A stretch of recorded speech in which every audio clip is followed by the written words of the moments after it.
Bienvenue à cette émission de la saison 2 d'Évoluons avec l'âme des célébrités.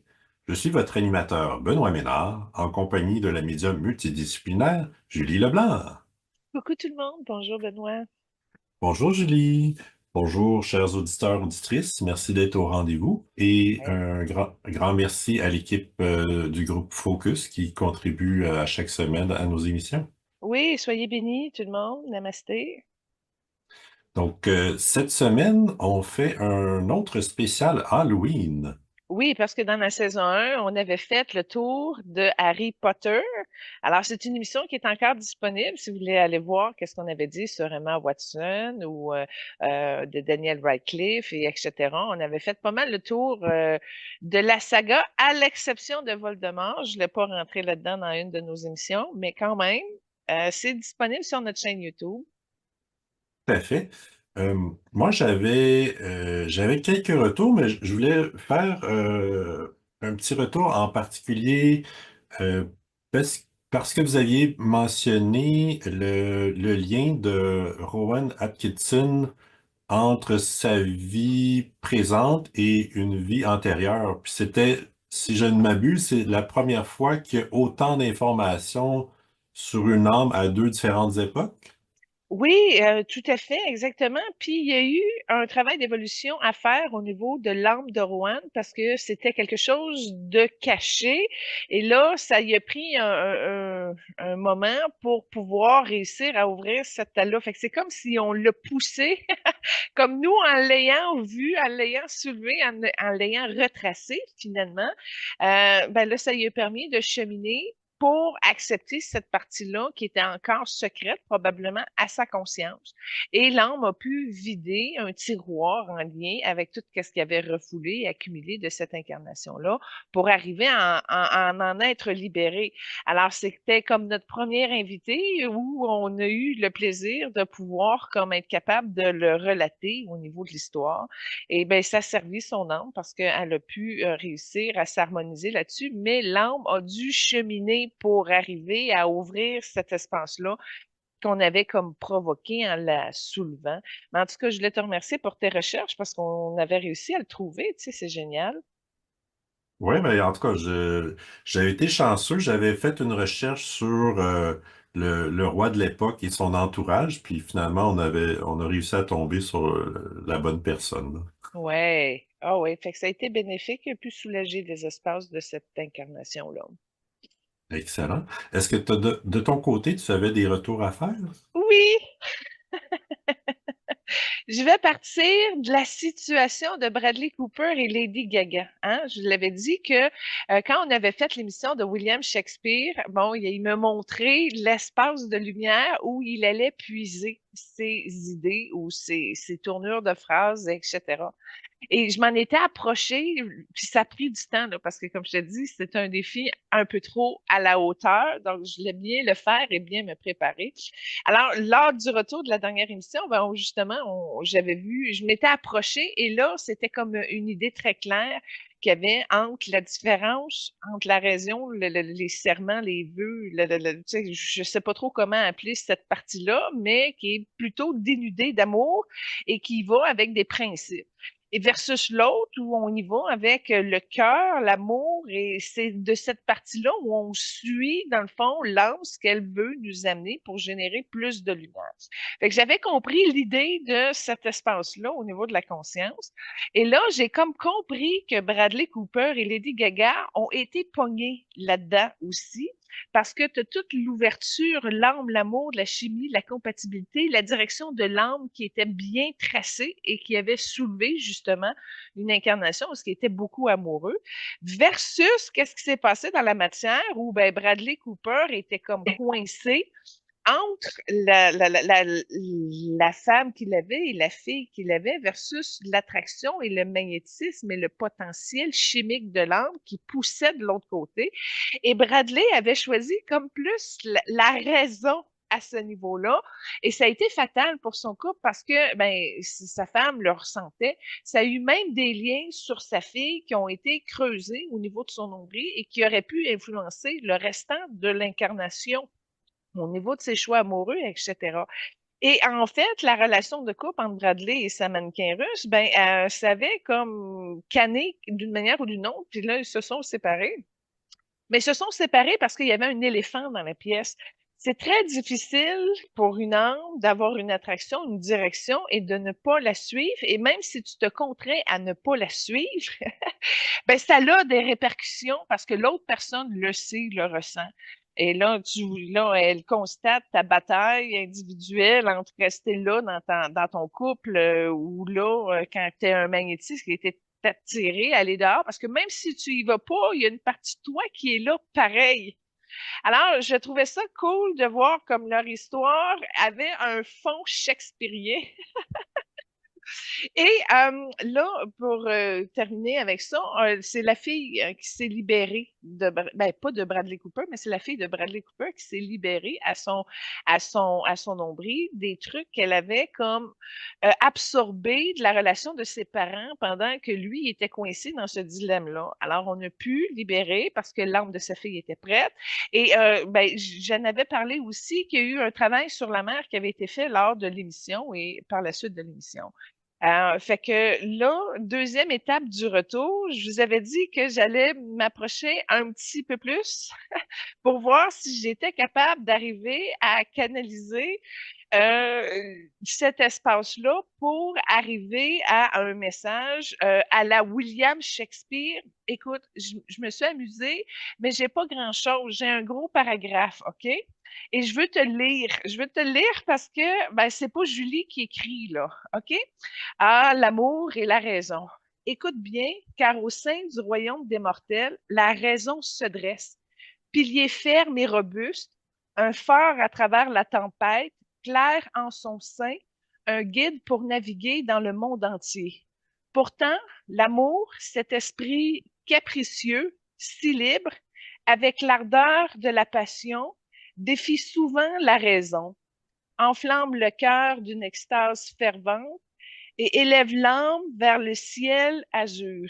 Ainsi, la raison et le doux amour, en équilibre juste, peignant la tapisserie des jours mortels, l'un avec sa logique, froid et sans éclat, l'autre avec sa chaleur et ses rayons vibrants. Car dans la danse de la vie, ils s'entrelacent, une union du cœur et de l'esprit divine. Alors, j'ai des frissons partout. Voilà le message que j'ai réussi à descendre de l'espace où finalement William Shakespeare allait puiser ses trucs et j'ai réussi à sortir avec ça. Alors voilà, qu'est-ce que ça donne quand Julie écrit là où William Shakespeare allait. Qu'est-ce que t'en penses, mon ami? Ben, c'est un super beau message, puis la façon que c'est formulé, ça me fait penser justement à des pièces de théâtre de Shakespeare, là. Ah oui?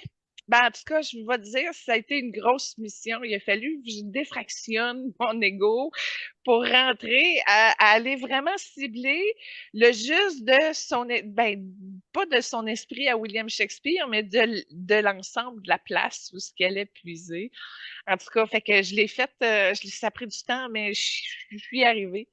Et je suis très contente de pouvoir écrire à la William Shakespeare, mais je ne vais pas prendre la relève de William Shakespeare. Mais en tout cas, j'ai trouvé ça intéressant de faire l'exercice. Alors voilà le retour que je voulais faire. Parfait. Moi, de mon côté, je voulais faire un retour sur les célébrités de l'émission précédente, dont Cher et Lisa.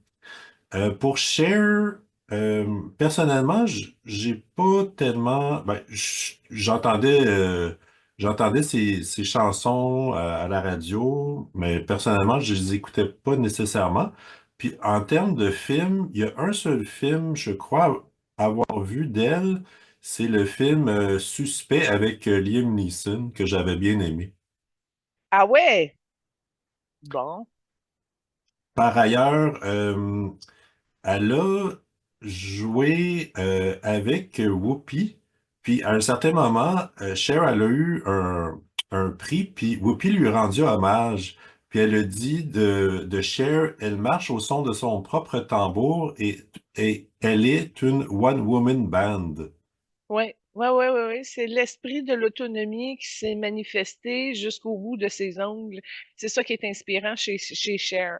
Puis ça, là, c'est grâce à ça qu'elle est devenue un monument, puis c'est un monument au niveau de son âme aussi.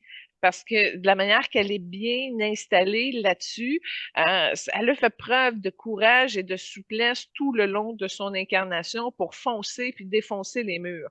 Alors, elle a vraiment quelque chose de très audacieux et d'assumer pleinement. D'où le Puis, pourquoi qu'elle a pu changer de femme aidante pendant son incarnation. Et ça, c'est magnifique parce que c'est pas tout le monde qui arrive à changer de famille dans la même incarnation sans qu'il y ait de mort imminente puis de retour dans le corps, tu sais. Fait qu'elle a bien fait ça. C'est même beaucoup de mystère. Quand tu regardes les énergies de Cher, il y a des parties qui sont très fortes, qui sont très apparentes, mais faut mettre beaucoup de temps là-dessus pour faire le tour de son univers énergétique puis arriver à comprendre. Mais là, dans l'émission, il a été un petit peu plus à la surface, mais il y a un champ d'études au niveau de sa vibration qui pourrait nous amener à comprendre davantage. Mais là, il faudrait l'élaborer puis rentrer à profondeur dans le sujet. d'accord. Il y a une célébrité qu'on avait vue parmi nos premières émissions avec qui Cher a fait plusieurs duos, avec qui elle a partagé une super belle amitié pendant plus de 50 ans et j'ai nommé Tina Turner. Oui, et ça, c'est. Puis, si tu vois, Tina n'est pas dans les mêmes fréquences que Cher. Et étonnamment, autant que Tina avait réussi à aller dans le art, hein, quand elle était en présence de Cher, elle sortait beaucoup de vert. Donc, c'est une couleur aussi qui n'était pas compatible, mais qui amenait, c'est comme si la présence de Cher amenait à Tina une autre énergie de guérison, puis elle l'absorbait totalement. Donc, ça touchait pas son âme à Tina, il n'y a pas de problème. C'est un changement de couleur d'âme, mais c'est un changement de vibration qui lui amenait des différences fréquentes pour pouvoir se relever. Comme si Tina reconnaissait les forces chez Cher, puis ça l'a comme stimulé dans la solidarité féminine des femmes entrepreneurs et autonomes de ce monde qui se réalisent à travers le spectacle. Et non seulement ça, mais il y avait un courant de sœurs qui tourbillonnait autour de ces deux âmes-là lorsqu'elles se rencontraient.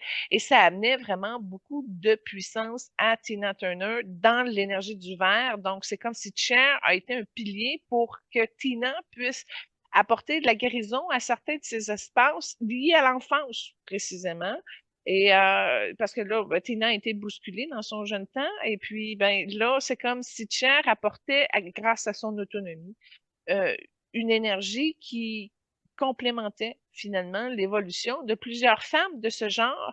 Du pourquoi que ça a touché beaucoup de grandes âmes. Tu sais, c'est comme s'ils se sont inspirés et entraidés, puis ça fait un filet social, pas rigide, mais solide pour permettre justement à de grandes dames de franchir des grandes limites à travers des générations où c'était important de le faire. Puis là, je vois entre autres Martin Luther King qui vient de flasher l'énergie verte.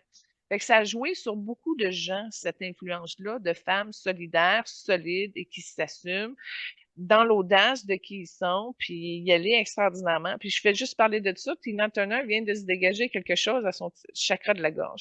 Fait que ça travaille encore, c'est un effet qui est très constructif au-delà même du corps physique de Tina. Parfait, mais merci beaucoup pour ce beau partage. Je voulais faire aussi un petit retour sur Lisa. Vous avez mentionné une des trames que vous avez suggérées, c'était tiré du film New York, New York.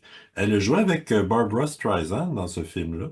Oui, ah, quel complément, parce que Lisa, c'est une lumière jaune, puis Barbara, c'est une lumière rose, puis ça peut apporter un effet quand tu mets ces deux couleurs-là avec plus de paix et plus d'amour. Fait que tant mieux s'ils ont pu avoir un moment de création, mais ce que je vois, c'est que Barbara Streisand est très contente de cette expérience-là. Alors, ça lui a eu un effet positif et sur Barbara et sur Lisa. C'est quelque chose qui a été très important pour Lisa dans la construction de son autonomie, encore une fois. OK, Ouais, parfait. thématique de l'autonomie, hein, c'est ça. Puis dans un autre film, Elle a joué avec Shirley MacLaine aussi. Ah, quand même, quand même, quand même. Shirley, elle a apprécié, puis tu vois, au contact de Lisa, elle a intégré plus d'orangé. Alors, ça a dû être un réconfort de son énergie féminine, de la réconciliation avec la mère. Habituellement, quand on tombe dans la couleur du deuxième chakra, ça joue sur la création, etc. Donc, au contact de Lisa et Shirley, Shirley, elle a gagné en orangé. Quoique c'est pas une couleur que Lisa avait, mais c'est la répercussion et l'effet que ça fait sur Shirley. Mais Shirley est un petit peu plus entourée de ses affaires. Il y a moins de pont cœur à cœur qui a été fait avec l'âme de Lisa. Il y a une certaine distance qu'il n'y avait pas entre Barbara et Lisa, mettons. OK, parfait. Excellent. Donc, moi, ça conclut mes retours que je voulais faire. Bon, fait que c'est super. Moi, j'ai pas d'autres messages de William Shakespeare, alors on peut aller à nos invités. Parfait. Donc, on a trois invités à notre émission d'aujourd'hui. Il y a Jennifer Love Hewitt, Jenna Ortega et Alfred Hitchcock. Bon, Jennifer Love Hewitt, elle était réputée, quand j'étais adolescente, là, de jouer plus facilement dans les films d'horreur de l'époque, là. Donc, c'est pour ça qu'on l'a mis là. Et ça a été surprenant parce qu'à un moment donné, elle a complètement disparu, puis on la voyait plus, puis on l'a pas vue pendant longtemps, mais j'ai compris pourquoi en cherchant les photos libres de droit sur Internet pour faire la fiche de l'émission. À un moment donné, elle est tombée enceinte, puis après ça, elle n'a pas réussi à regagner son poids. Et là, tu vois, là, les photos que les paparazzis ont prises, là, elle a gagné énormément beaucoup de poids. Fait que c'est dommage parce que on la voit plus depuis ce temps-là avec son nouveau corps. Ils ont plutôt conservé l'image de la jeune femme sublime avec un corps magnifique. Et puis, ben voilà, c'est dommage parce que j'ai pas eu vent qu'elle ait fait des nouvelles apparitions. Probablement, toi, avec sa filmographie, ou tu dois avoir quelque chose de plus à jour au niveau de ses apparitions quelconques. Quand ça a arrêté, si ça a repris, mais en tout cas, moi, quand j'ai vu les photos, je dis, oups, c'est peut-être pour ça que ça n'a pas repris, là. Oui, absolument. Donc, comme première trame pour Jennifer Love, tu as choisi Something to Talk About. Ouais, ben elle chante la madame. Alors, ça a été facile de trouver quelque chose qu'elle avait créé en ce sens-là. Et puis, ben c'est ça, c'était dans sa partie où elle roulait beaucoup, là, probablement avant son gain de poids, parce que j'ai pas trouvé de vidéos sur YouTube de choses qu'elle avait faites depuis avec son gain de poids. Si on avait vu, exemple, une chanson qu'elle aurait faite, je sais pas, le mois dernier ou l'an dernier, ben j'aurais pris probablement quelque chose de plus moderne, mais il n'y a rien de moderne qui existe. Alors, j'ai été obligée de puiser dans ces belles années-là. Parfait. Euh, donc, elle est actrice, réalisatrice et chanteuse américaine. Elle est née en 1979, donc elle aurait 21, Elle 40. ouais, elle a 45 ans, là. Mais je Oui, suis née en exact. 79, moi aussi. Puis, elle mesure 5 pieds 1, 5 pieds 2 dans les Ouais, c'est environs. ça, c'est pas très grand, c'est un petit modèle de femme. Ouais, merci pour la précision. Mais aujourd'hui, t'as pas, qu'est-ce qu'elle fait? Tu le sais pas, ça, non? Ben, elle a quand même fait quelques films, un film en 2021, un autre en 2022, puis c'est à peu près ce qu'il y a de plus récent de ce que j'ai vu. Mais je vais mentionner, il y a une chose qu'elle a dite, c'est côté santé, j'ai trouvé une citation, elle a dit, les dernières années étaient très éprouvantes. J'ai prié plus qu'en temps normal et j'ai appris que c'est OK de prendre du temps pour moi pour récupérer au niveau physique, mental et émotionnel. Ouais, ben c'est le fun que tu dises ça. J'ai vu c'est un dérèglement hormonal, son problème de poids, là. Bon. Ben écoute, je suis contente qu'elle ait fait quelque chose en 2021, 2022, mais c'est pas venu à moi. Ça n'a pas été des succès de box-office, là. où on s'est toutes ruées pour aller voir où ce qu'elle était rendue, malheureusement. Bon, ben, je suis contente qu'elle a eu sa chance, mais là, on est rendu presque 2025, là, puis Mhm. c'est ça, ça n'a pas levé, fait que c'est peut-être pour ça qu'elle n'a pas eu d'autres contrats par la suite, je sais pas. Mais ce que je peux te dire, c'est que je la bénis avec un élan de compassion en mon âme parce que on voit que ça a été très dur, qu'elle a eu de la tristesse qui a cristallisé au niveau de son chakra du cœur. Et c'est comme une énergie argentée. C'est pas un rayon argenté qui vient l'aider, c'est vraiment comme une énergie argentée qui a cristallisé de tristesse, puis ça a durci dans le chakra du cœur. Alors, c'est quelque chose qui a besoin d'être assoupli et d'être aspiré comme une balayeuse à eau. C'est comme s'il faut ramollir la tristesse qui a durci, puis qu'elle soit sortie par extraction et aspiration. Et c'est exactement ce qui se passe là. Elle était prête à faire un retour à soi, mais ce qui est arrivé, c'est que ce que je vois, c'est que c'est enroulé autour de son nombril, comme si c'était attaché, sa structure qu'elle porte au niveau du chakra du cœur, ça s'est attaché au niveau de son nombril. Ce que j'en comprends de tout ça, c'est que c'était une artiste, oui, qui a une grande sensibilité avec une belle protection, oui, mais ça a été un parcours plutôt narcissique. C'est une personne qui pensait beaucoup, beaucoup, beaucoup à elle, puis qui était beaucoup centrée sur elle. D'où pourquoi tu t'es attaché à son nombril. Je l'interprète comme ça. Et puis là, le fait de changer, de basculer, probablement à cause d'un problème hormonal, puis de changer de corps, puis d'avoir moins l'impact et la répercussion qu'elle a eu, parce qu'elle était quand même jeune là, quand elle fonctionnait. Là. Si moi j'avais 16 ans, puis Frisson sortait, puis qu'elle jouait dedans, ben, tu sais, on avait la même âge, là, puis elle avait pas le même budget que moi. Fait que ça a dû déteigner certaines parties de divan ou là, de tête ou d'ego ou etc. Puis elle s'est mis comme des balises parce qu'on voit que ça l'a affecté la couleur bleue qu'elle pouvait porter dans son énergie.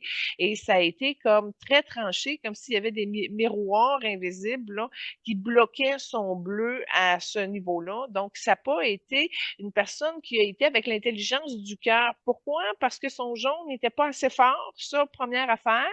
Et puis là, ben, quand tu n'as pas vraiment le moral, puis tu y vas avec l'intelligence sèche, c'est-à-dire d'y aller juste avec la tête et l'ego, ben, ça crée déjà à ce jeune temps-là un mouvement de tristesse qui avait déjà commencé à opérer à cause du vide qu'elle avait par rapport à elle-même. Puis là, ben, tu as l'honneur qui est là, puis là, ça mousse l'ego, puis là, ça circule, puis là, ben, fait que ça a été pas nécessairement intelligent de la manière qu'elle a développé ses contacts, parce que tout lui était comme acquis d'emblée. Fait que, à rentrer dans Diva assez rapidement. Puis je le vois parce qu'à 16 ans, déjà là, c'était très prononcé chez elle dans son énergie et tout ça. Et puis, le problème dans tout ça, c'est que ça moussait sa mémoire et ça créait une espèce de grand vide, comme si elle n'avait pas reconnu ses liens ancestraux et porté une valeur là-dessus. Il manque une chaleur à son chakra-cœur pour être une personne très chaleureuse. Mais là, son discernement a dû changer parce que son ego a dû s'adapter à cause de la souffrance qu'elle a portée par rapport au jugement des autres. Et grâce à ça, elle a pu refaire un petit peu plus force à elle-même. Ça l'a forcé à revenir à son centre, puis à changer ses jugements par rapport aux autres, par rapport à la société, sans nécessairement s'embourber là-dedans.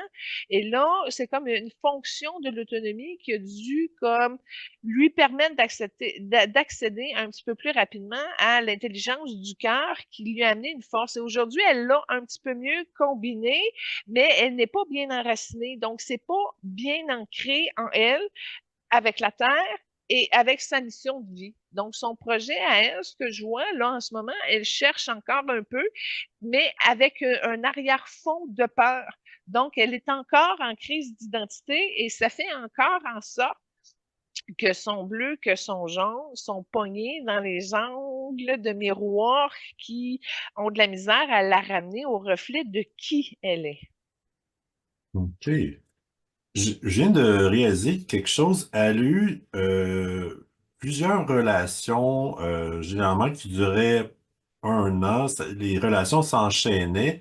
Puis, euh, depuis 2012, elle est en couple avec la même personne. Puis curieusement, 2012, c'est une année importante, entre autres, parce que c'est l'année de décès de sa mère. Donc, je sais pas si c'est une coïncidence qu'elle a trouvé une stabilité en relation depuis le décès de sa mère. Il y a une sécurité qui est allée chercher là-dedans. Effectivement, il y a un lien là-dessus. Puis quand tu disais au niveau de ses relations, moi, ce que je voyais, c'est que ça marchait pas parce que son cœur n'était pas impliqué dans aucune d'entre elles. Ça, c'est une affaire. Puis l'homme avec qui elle est maintenant, il y a une meilleure concentration de jaune.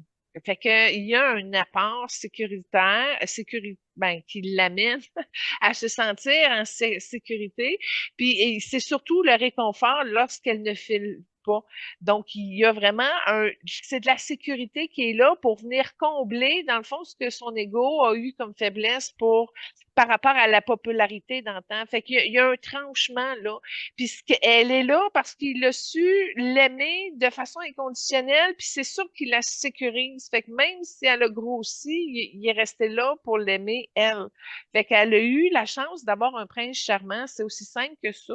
Maintenant, je peux pas dire qu'elle l'aime véritablement fort. C'est comme si le soutien qu'il lui procure la réconforte tellement parce qu'elle n'est pas forte, tu sais, dans sa confiance de qui elle est, dans l'amour qu'elle porte de soi, que là, elle s'est comme blottie dans cette relation-là et ça l'amène à non pas faire l'effort pour revenir à qui elle est et à se reconstruire pour être autonome. Fait que ça lui prendrait une bonne dose de chair pour l'aider justement à libérer sa soumission puis à ce qui ne marche pas parce qu'elle est encore accrochée dans ce qui ne marche pas chez elle, d'où le pourquoi son système hormonal a de la difficulté à revenir comme dans une bonne traque.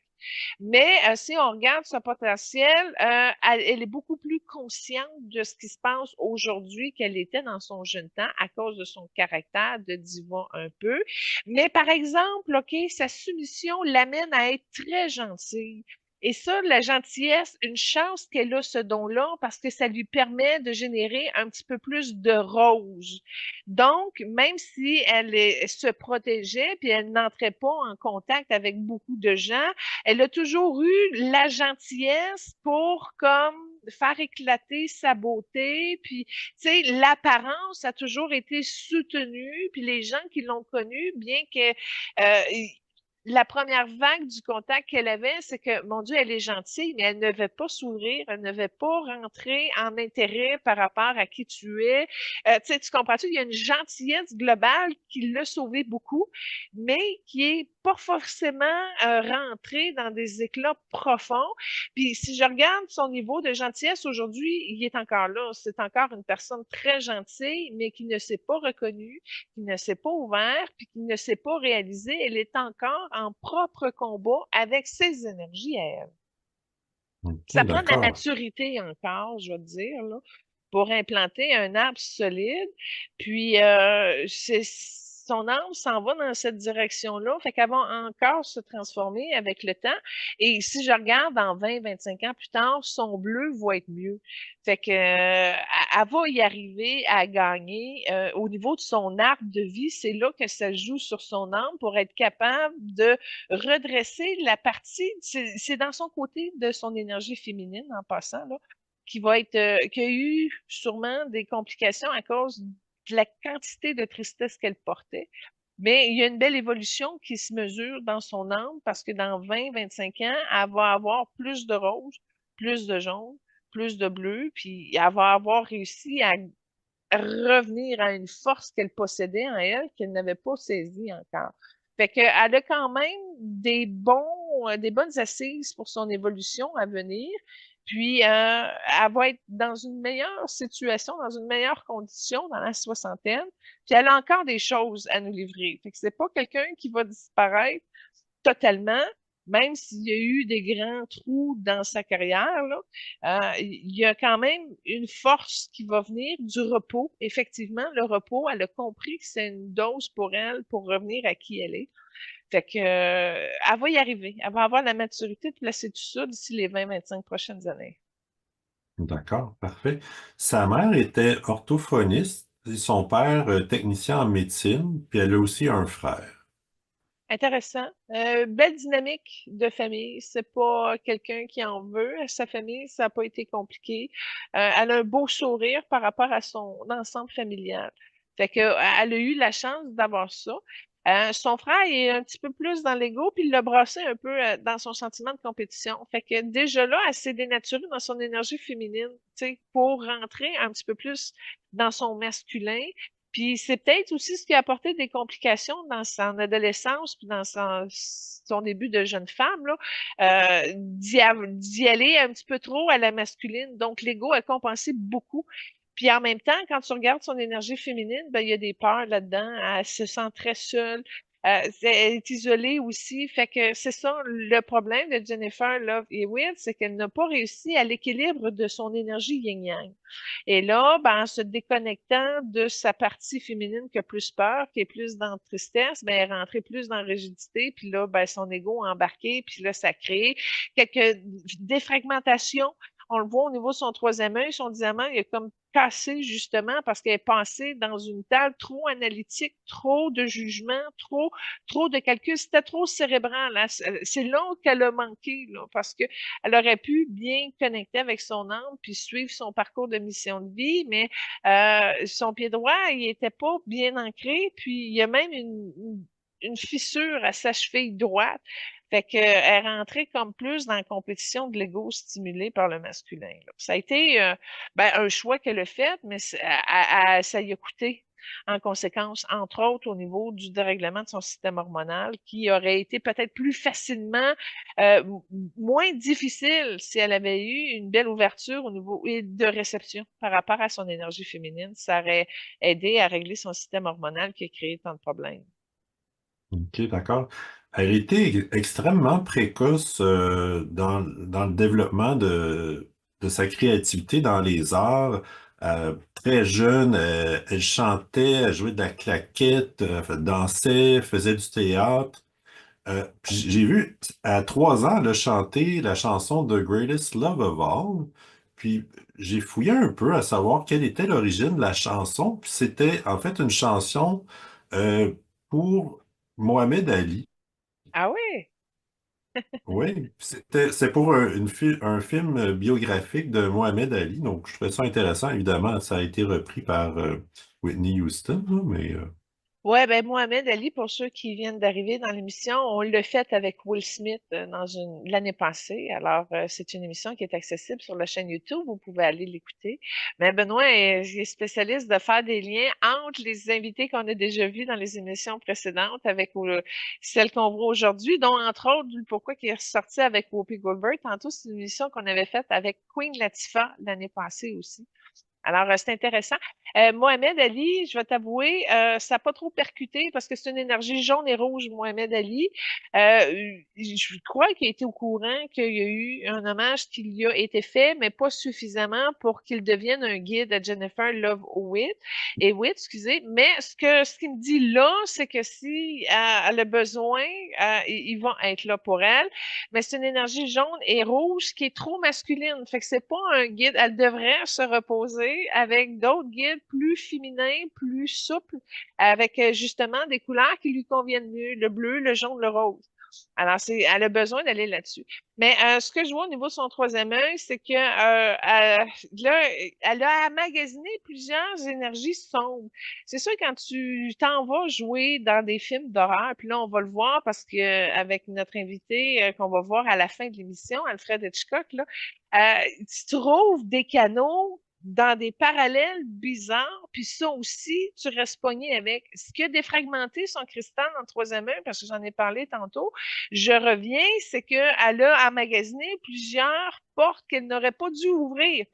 Et elle a été perturbée avec ça, mais ça a été mal géré, c'est-à-dire ça a été enfoui et c'est loin dans ses énergies en arrière, mais elle a de la colère, de l'agressivité qui est encore attachée à ces ponts-là, qui devrait être déconnectée de son troisième œil, puis au moins avoir la paix, tu sais, avoir eu la chance de faire un ménage des énergies accumulées de son passé pour justement s'ouvrir, peut-être avec la méditation, elle n'est pas fermée à ça, Ça lui amène même du courage pour faire face aux gens, mais elle a besoin de faire le plein de sa lumière. Ça fait longtemps qu'on le voit, qu'on le sait.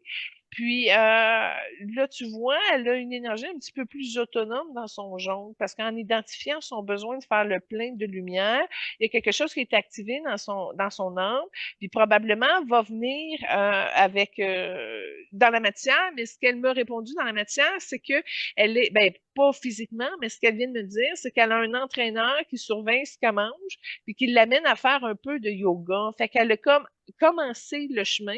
Puis ça me confirme, parce que tu sais, quand je voyais justement qu'elle allait y arriver dans 20-25 ans, ben ça se fait pas tout seul. Fait qu'elle a déjà commencé de cette forme-là, bien qu'elle n'est pas capable de se déposer complètement en méditation. Fait que là, son âme est en train d'ajuster quelque chose qui va pouvoir lui permettre de se recevoir plus facilement.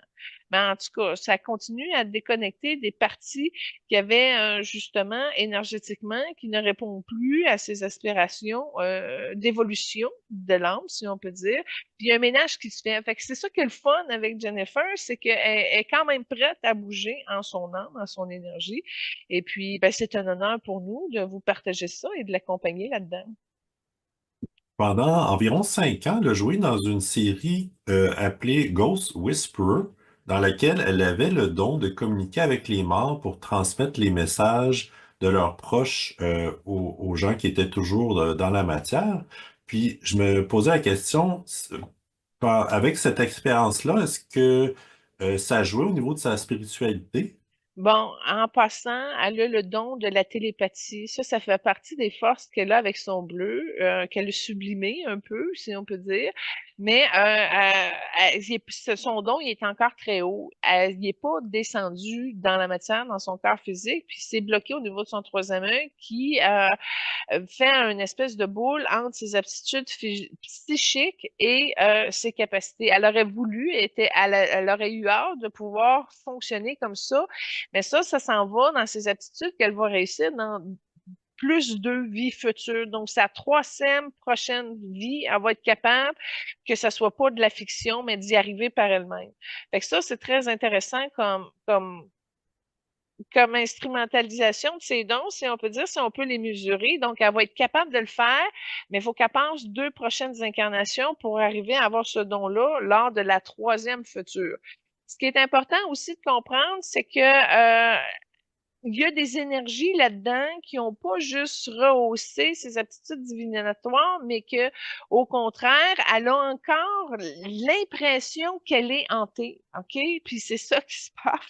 C'est comme ça, elle n'a pas réussi à faire la paix avec ses propres fantômes, si on peut dire. Puis ça, c'est normal parce que quand tu es plus vide, ben, l'énergie va quand même combler cette partie-là non habitée, mais pas nécessairement par quelque chose de lumineux, de respectueux et d'évolutif.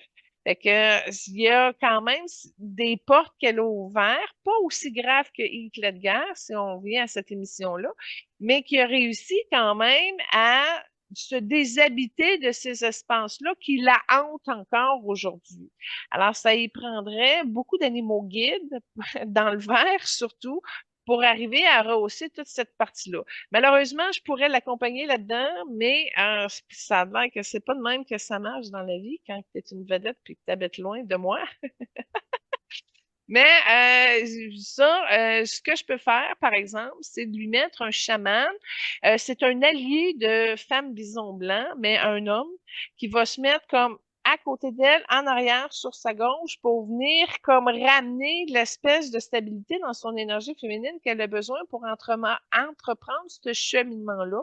Un, de reconnaissance de qui elle est, mais deux, de libération de son chakra-cœur qu'elle a elle-même sacrifié pour le profit de son ego, et etc. Ça s'est mélangé avec l'espoir, puis des craintes, et un peu d'auto-sabotage, ça a été difficile.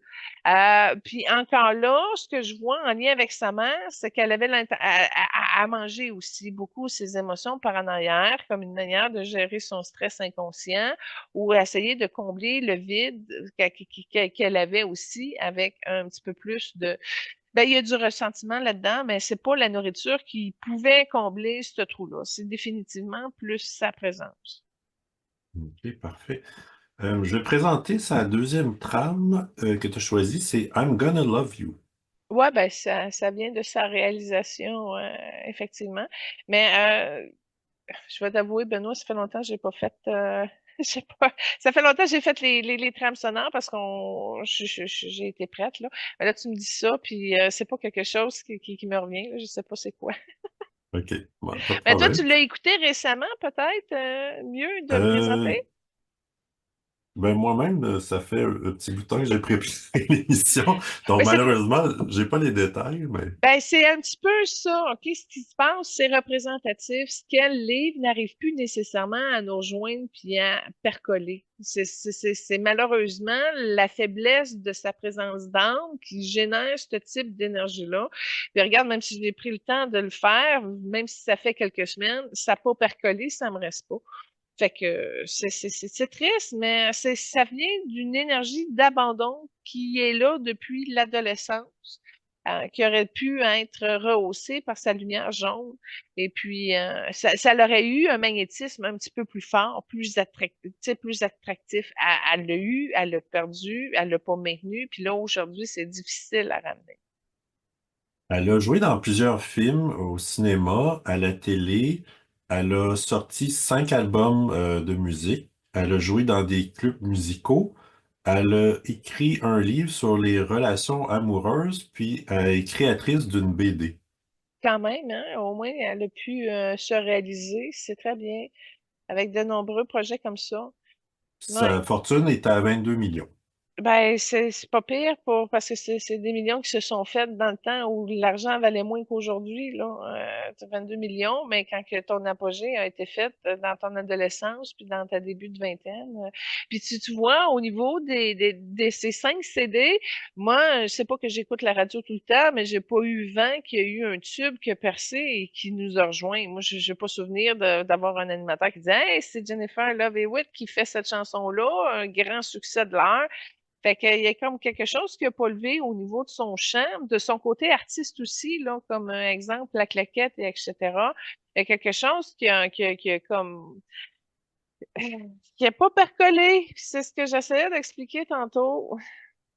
Elle a quand même plusieurs œuvres caritatives, lutte au cancer, sida, diabète, les abus, toxicomanie, troubles mentaux, soutient aussi l'éducation, l'environnement, droits de l'homme, les femmes et les enfants. Ça, c'est très génial. Tu sais, quand je te disais qu'il y avait un fond de gentillesse chez elle, ben là, c'est ça. Puis c'est des implications qu'elle a à cœur. Puis qu'elle s'est battue pour ça réellement, parce que c'était une manière qu'elle avait de prendre soin d'elle aussi et de ces espaces-là. Et en même temps, comme je te disais, son rose est basé sur, la gentillesse est basée sur du rose. Fait que c'était important pour elle qu'il y en ait un peu partout de cette fréquence-là parce que ça lui a amené à faire des pardons, ça lui a amené à se réconcilier avec les gens. Ça a été très important, ces implications. Puis non seulement je te dirais ça, mais ça lui a permis de solidifier la femme qu'elle est. Alors, ça a été très important qu'elle passe par là parce que ça construit pas sa notoriété, mais sa confiance en qui elle est. Et elle est capable de se battre, elle est capable d'en prendre des dossiers à charge, etc.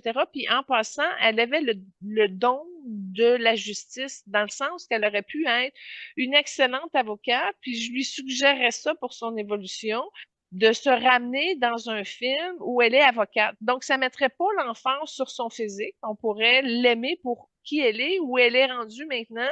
Puis elle serait très appliquée, très consciencieuse, minutieuse. Je vois qu'elle a un petit problème de concentration. On fait partie un peu des TDA de ce monde. Mais en tout cas, tout ça pour dire que ça serait quelque chose qui serait fait avec beaucoup de vigueur. Elle est très rigoureuse là-dessus, puis elle arriverait vraiment à nous convaincre parce qu'elle a le don de la justice. Fait que ça serait dans les scénarios idéaux, là, ça avait lâché la claquette puis les films d'horreur un peu, là, de revenir en avocate ou qu'elle ait pris 30 livres, 50 livres, c'est pas grave, ça change rien, là. Il y en a des avocats qui sont plus ou, tu sais, ou moins. Fait qu'on pourrait comme l'avoir à elle là-dessus. Puis ça marcherait, ça serait quand même une bonne histoire qui plairait aux producteurs, puis qui pourrait même se scénariser rapidement et de se manifester aussi en une réalisation. Mais je vois qu'il y aurait un 3 ans. C'est un film qui prendrait 3 ans à peut-être concevoir et placer, etc. Ben, je regardais, je disais, serais-tu capable de, tu sais, de se prendre un projet puis de le faire elle-même, mais elle se sent tout seule. Fait qu'il y a vraiment une ligne de contact qui est rompue, qui est pas réorganisée pour que ça puisse être à son avantage en ce moment même. Ce serait peut-être plus difficile. Mais si on regarde dans son potentiel, là, ça serait vraiment la meilleure des choses. Quitte à avoir une scène un moment donné, elle est dans un bar, elle se sent un peu seule et tout ça, puis elle décide de chanter dans le micro, là. Si tu pourrais rajouter des aptitudes qu'elle a au personnage de l'avocate. Mais ça serait pas concentré sur ça, là. C'est vraiment au niveau de l'exploitation de ses talents à partir de sa propre lumière qui ferait une grosse différence dans la ben, dans la balance parce que c'est sur la compassion qui pourrait amener justement à percer l'écran, puis à faire tomber les fils, puis à ce qu'elle pourrait reprendre un genre d'autonomie de carrière là-dedans. Fait que c'est vraiment sa compassion qu'elle doit miser pour arriver à percer à nouveau. Parfait. Moi, je voulais juste souligner deux liens qu'elle avait avec des célébrités qu'on a vus précédemment. Elle a joué dans le film Sister Act 2 avec Whoopi, puis elle dit c'était une de mes plus belles expériences, puis que Whoopi, elle est la reine la plus gentille et sympathique. Oui, tout à fait. Elle fait une jeune, en fait, j'aurais pu mettre ça, mais elle a pas elle a pas un chant principal, elle a pas de solo, elle se dégage pas du troupeau. On sait juste que c'est elle, mais elle parle un peu. Tu sais, c'est pas un gros rôle qu'elle a eu. Puis je sais parce que Sister Act, ça fait partie de mes tops. Je le connais par cœur. Je l'ai revu et revu et revu. Et j'ai même hâte qu'on fasse l'émission spéciale Sister Act 3. Surtout que Maggie Smith, la mère supérieure, est décédée récemment. Fait que ça va être intéressant d'aller faire un spécial Rock'n'Run 3, mais effectivement, Whoopi, c'est la reine de la lumière qu'elle porte en soi et tout le monde a l'effet de ce magnétisme-là, de cette attraction-là. Fait que je suis très d'accord avec elle que c'est dans les plus grandes occasions de sa carrière, même si ça a été un rôle qui était très petit. Tu sais, c'est une gang de jeunes, fait qu'on la voit un peu, mais pas tant. Mais tu sais, on n'a pas toute l'ambiance du plateau quand on voit le film, là, c'est sûr. Puis je vais terminer avec le fait qu'elle a joué dans le tournage du vidéo de Hero, la chanson Hero de Enrique Iglesias. Puis apparemment c'était un tournage émotif parce qu'il y avait la mort récente de la chanteuse Alia. Puis Enrique, apparemment, il pleurait couramment à travers le tournage. Ah, si ça complique un peu les choses. Benoît, c'est parce que ce que je vois, c'est qu'elle a, Jennifer, a un garçon très, très près de elle. Quand tu dis qu'elle a eu des enfants, elle a-tu son gars ou je vois-tu juste l'âme en énergie ou qu'est-ce... Elle a deux gars, une fille. Ah, qu'elle en a trois? Oui. Ouais, bon, je sais pas pourquoi, là, mais elle a un gars très, très proche d'elle qu'elle traîne partout. Je sais pas pourquoi. Je suis pas capable de voir si c'est un de ses garçons incarnés ou un futur garçon qui était là. Peut-être qu'elle aurait pu en avoir un quatrième. Bref, il y a une âme d'un petit gars qui est encore très, très près d'elle, puis qu'elle chérit beaucoup aussi. En tout cas, c'est pas un genre d'information utile. Je serais curieuse de voir pourquoi que malgré tous ses enfants, ce que je vois, c'est qu'elle a son petit gars avec elle dans les mains puis qu'elle est encore préoccupée ou concernée par ça. Fait que c'est comme une OK. énergie qu'elle n'a pas réussi à dépenser. Puis là, ben, faudrait que je creuse un petit peu plus avec elle, mais en tout cas. OK, parfait. Ben, ces deux plus vieux ont 11 ans, 9 ans, puis le plus jeune, 3 ans. Ouais, ben c'est ça, il est pas plus vieux que ça, le petit gars qu'elle a. Fait que bon, ben, je sais pas si c'est un gars, mais c'est une âme masculine. Puis ça, c'est peut-être quelque chose qui ben, pas qui l'empêche, mais tu vois, tant et si longtemps qu'elle a son tout petit gars, puis son énergie tourne autour du tout petit bébé, là.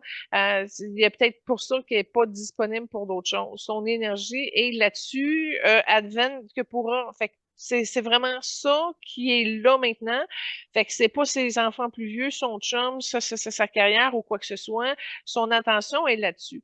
Je regarde, je dis, c'est-tu parce que le bébé il est malade ou tu sais, qui a besoin de plus d'attention? Non, je sais pas au niveau de la maladie. C'est vraiment comme toute son attention va là.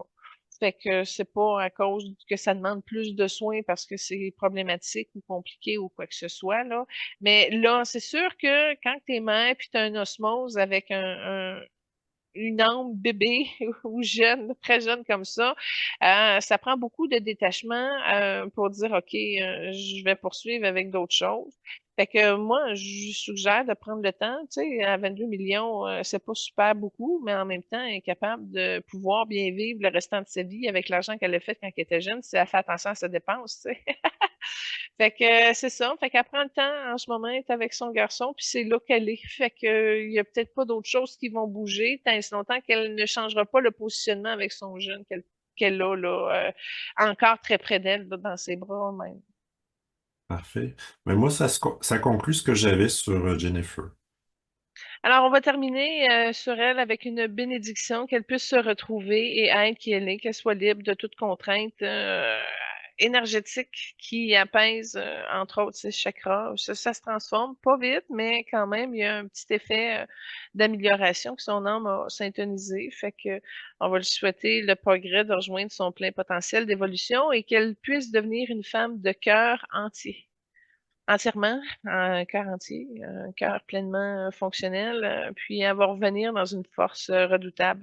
Et il y a d'autres projets qui vont pouvoir comme s'aligner pour elle. Fait que c'est juste d'arriver à suivre son chemin et son courant d'évolution spirituelle. Alors, je la bénis pour ça et je la remercie. Parfait, Voilà. excellent. Super. Donc, on va poursuivre avec Jenna Ortega, et je crois que c'est une de tes préférées.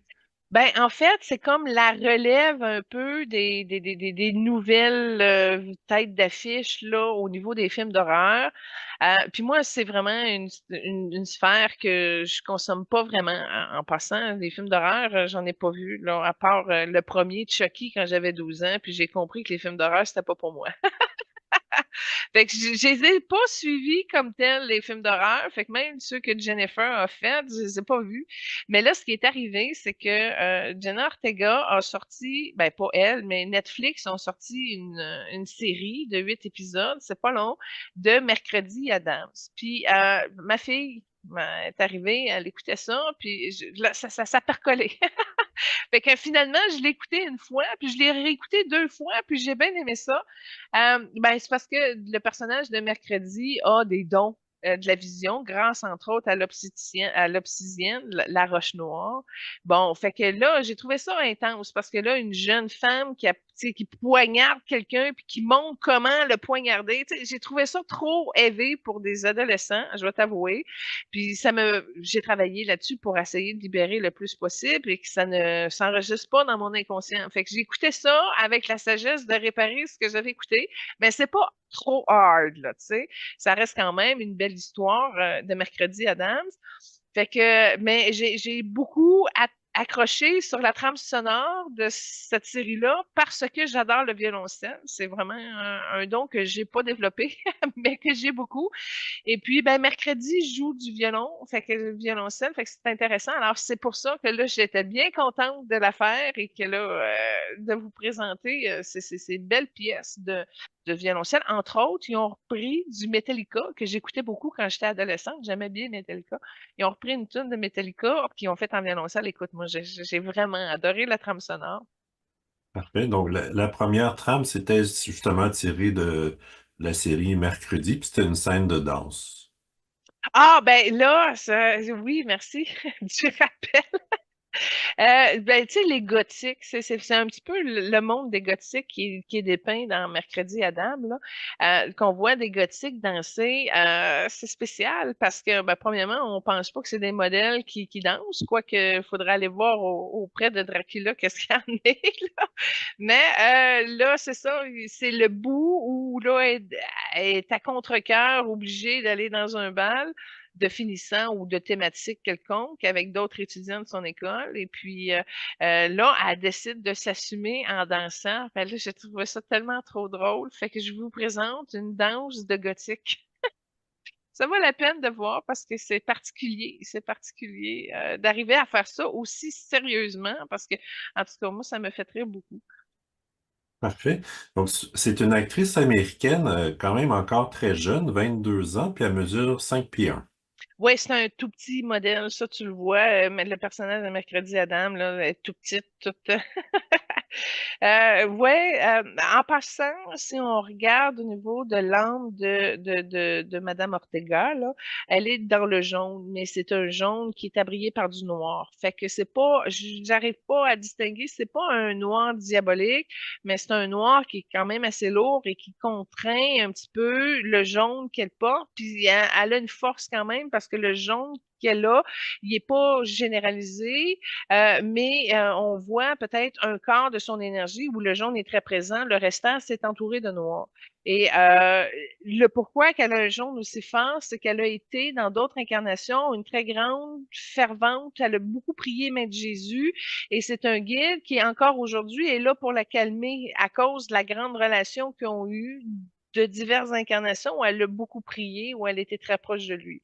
Fait que le pourquoi qu'elle a un jaune aussi fort, même s'il est juste un quart de sa boule énergétique, là, c'est justement grâce à Maître Jésus et la connexion qu'elle a eue avec lui.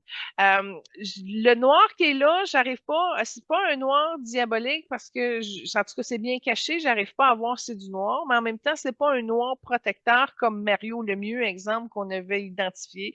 Alors, c'est un noir spécial qui crée de la lourdeur. Ça, c'est clair parce que ça met de la pression sur l'espace du jaune et malheureusement, ça a gagné. Il y a pas suffisamment de jaune pour pouvoir renverser la tendance qui est là, mais au moins, il est nourri puis il est alimenté par une force spéciale qui fait en sorte qu'elle ne disparaîtra pas dans tout le noir éventuellement. Donc, c'est un petit peu particulier comme lecture énergétique, là, j'en conviens. C'est pas, c'est particulier à elle.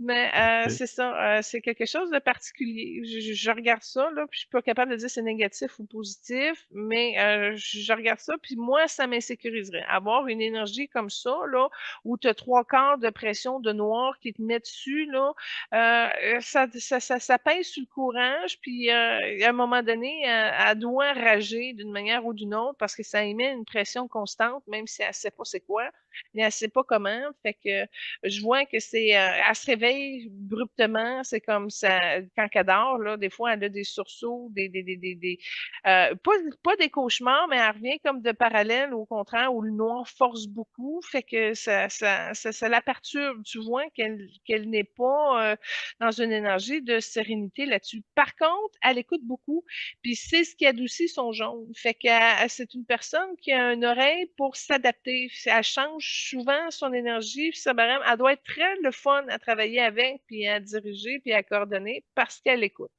Fait que ça, c'est un avantage du jaune qui est là. C'est une personne très secrète. Ce que je vois au niveau de ses mémoires, c'est pas quelqu'un qui va s'exposer comme tel, qui, tu sais, est concentrée dans ses affaires, puis on voit qu'elle roche puis qu'elle travaille fort. Puis je pourrais même faire un petit lien avec Emma Watson qui avait cette caractéristique-là, mais plus prononcée. Tu sais, Emma Watson, elle a ouvert à travailler fort partout, dont entre autres au niveau de ses études. Là, Jenny, c'est moins gros que Emma Watson, mais tu vois que c'est une petite madame qui écoute beaucoup puis qui s'exécute tout de suite à la réalisation de ses talents. Puis c'est ce que j'ai aimé parce que Mercredi lui colle bien à ce niveau-là parce que Mercredi, elle travaille ses talents. Tu vois, elle développe sa mécanique, elle développe le don de la mécanique, elle travaille aussi beaucoup de romans, d'écriture, etc. Fait que ça ressemble beaucoup. Il y a des belles corrélations entre Jenna et son personnage de Mercredi au niveau du travail consciencieusement fait. Qu'elle s'appelait. En tout cas. Tout ça pour dire, selon toi, Benoît, comment ça se passe, son début de vie dans les informations que tu as? Parce qu'elle a commencé Euh, jeune, là. Oui, elle a commencé jeune. Elle a commencé à 6 ans d'avoir de l'intérêt pour le métier. Puis dès 8 ans, dès l'âge de 8 ans, elle a commencé à faire des auditions. En fait, elle a mentionné euh, regretter de ne pas avoir eu une expérience scolaire normale comme les autres de son âge. Ah oui, c'est plate, hein? Mhm. Hmm. Sinon, côté famille, elle a des origines mexicaines et portoricaines à travers ses parents. Elle est la quatrième de 4 enfants. Puis, côté origine, elle dit je suis très fière de mes origines. C'est important d'embrasser sa culture. Vous devez rester fidèle à vous-même sans changer pour les autres. C'est beau message pour une jeune femme, ça. Intéressant. Oui, elle est plus fidèle à elle-même que Jennifer Love Hewitt, là. Il y a quelque chose, ben, comme je te dis, le corps de jaune qu'il a, c'est une lumière qui est très forte. Puis tu vois, le message que tu livres par rapport à ça vient de cette partie lumineuse qu'elle porte, qu'elle est. En passant, je crois qu'elle s'est fait teindre les cheveux parce que ce que je vois en énergie, elle a les cheveux beaucoup plus pâles, puis probablement a dû aller dans le noir pour son personnage de Mercredi Adams, justement. Mais tout ça pour dire que elle porte l'énergie de la victoire. Ça, c'est quand même assez concentré. Puis parce qu'elle écoute bien, elle ne tombe pas dans l'ego. Comme Jennifer a pu tomber. Tu sais, elle n'a pas les mêmes pièges. Puis elle a quand même une bonne concentration lumineuse qui la guide bien en général. Mais c'est une enfant qui est studieuse. Ben, un enfant est rendu à 22 ans, là, mais c'est une personne qui s'est comme impliquée, puis qui a fait ça consciencieusement, puis qui est très professionnelle, qui est très organisée. On voit quand même que c'est une première de classe, puis qu'elle fait bien les choses avec son petit bonhomme de son corps de petite femme qui avance bien, qui sait s'amuser, mais tu vois que c'est un concentré qui est quand même assez professionnel, d'où pourquoi je disais c'est agréable de travailler avec elle à ce niveau-là. Mais tu n'arriveras pas à la comprendre, puis il y a quand même des sentiers compliqués chez eux, parce que tout le trois quarts du noir qu'elle qui est là dans sa vibration, là de remettre de l'ordre là-dedans. Puis là, j'ai regardé, écoute, elle va y arriver dans son incarnation, c'est-à-dire à revenir à une lumière plus centrée, plus elle-même.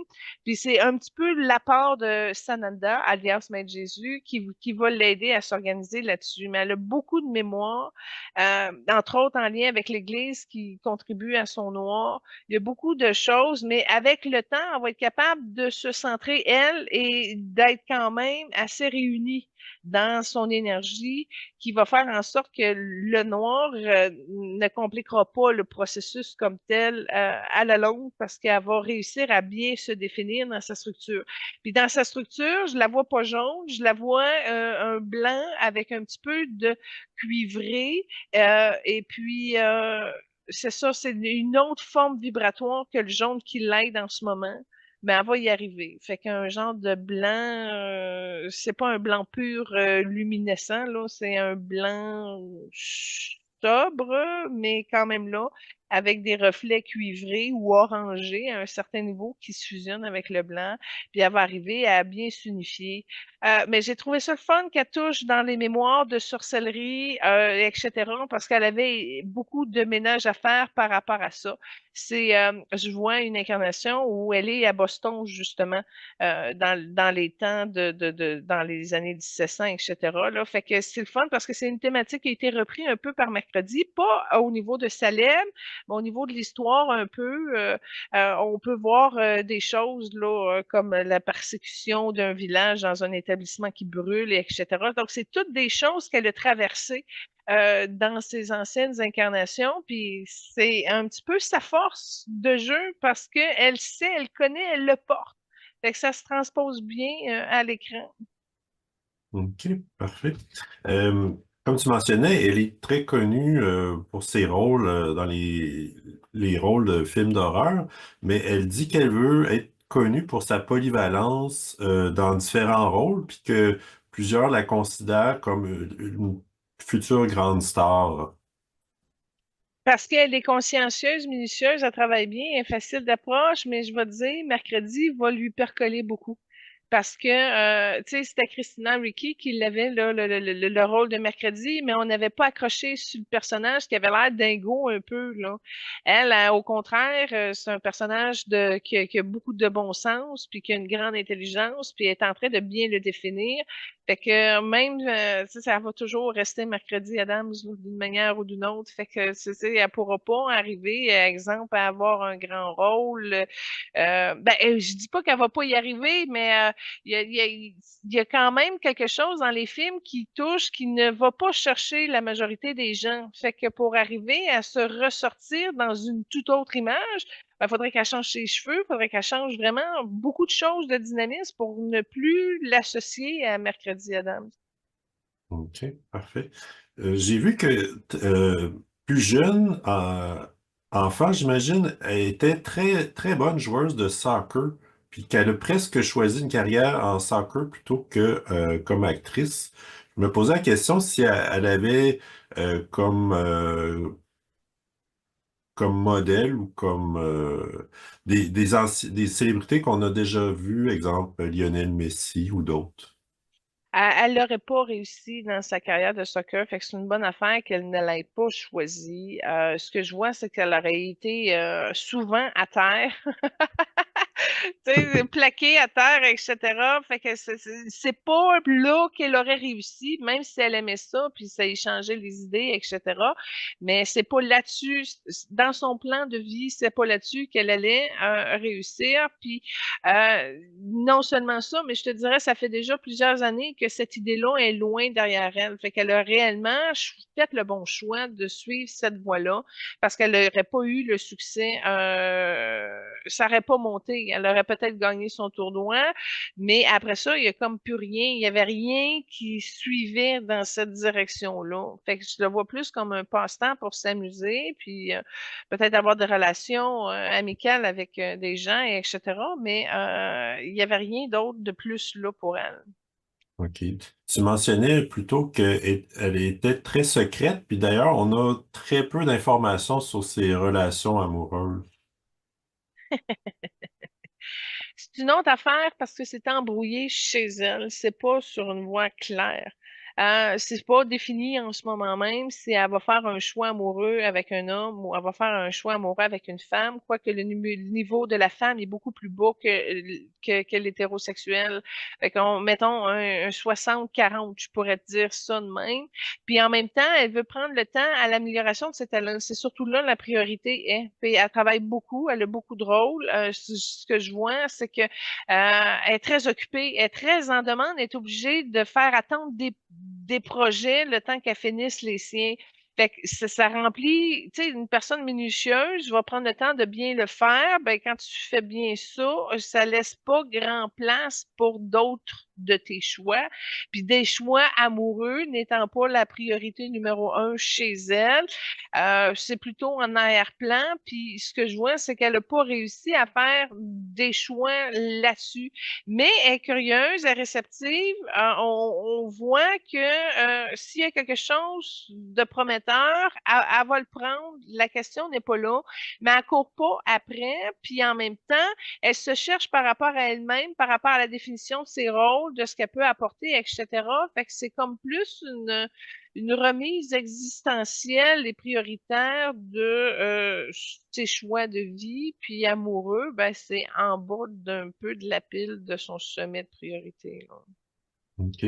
Tu mentionnes qu'il est très impliqué côté travail, mais aussi en œuvre caritative.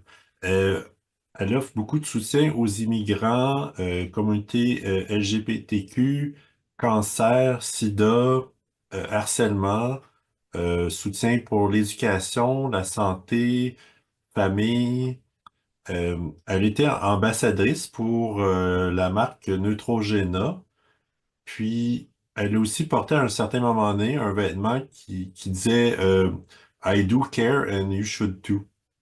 Ouais, hein, c'est déjà très impliqué pour une jeune femme, c'est le fun. Puis dans tes causes, ça a confirmé un peu ce que je venais de dire. J'ai trouvé ça intéressant.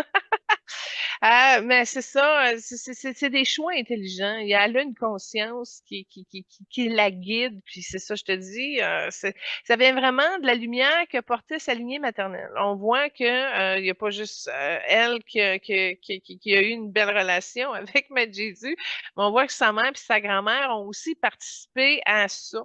Donc, si tu vois le renfort de ces femmes plus spirituelles qui ont apporté, qui ont contribué justement aux réalisations, au déploiement et au choix de Jenny.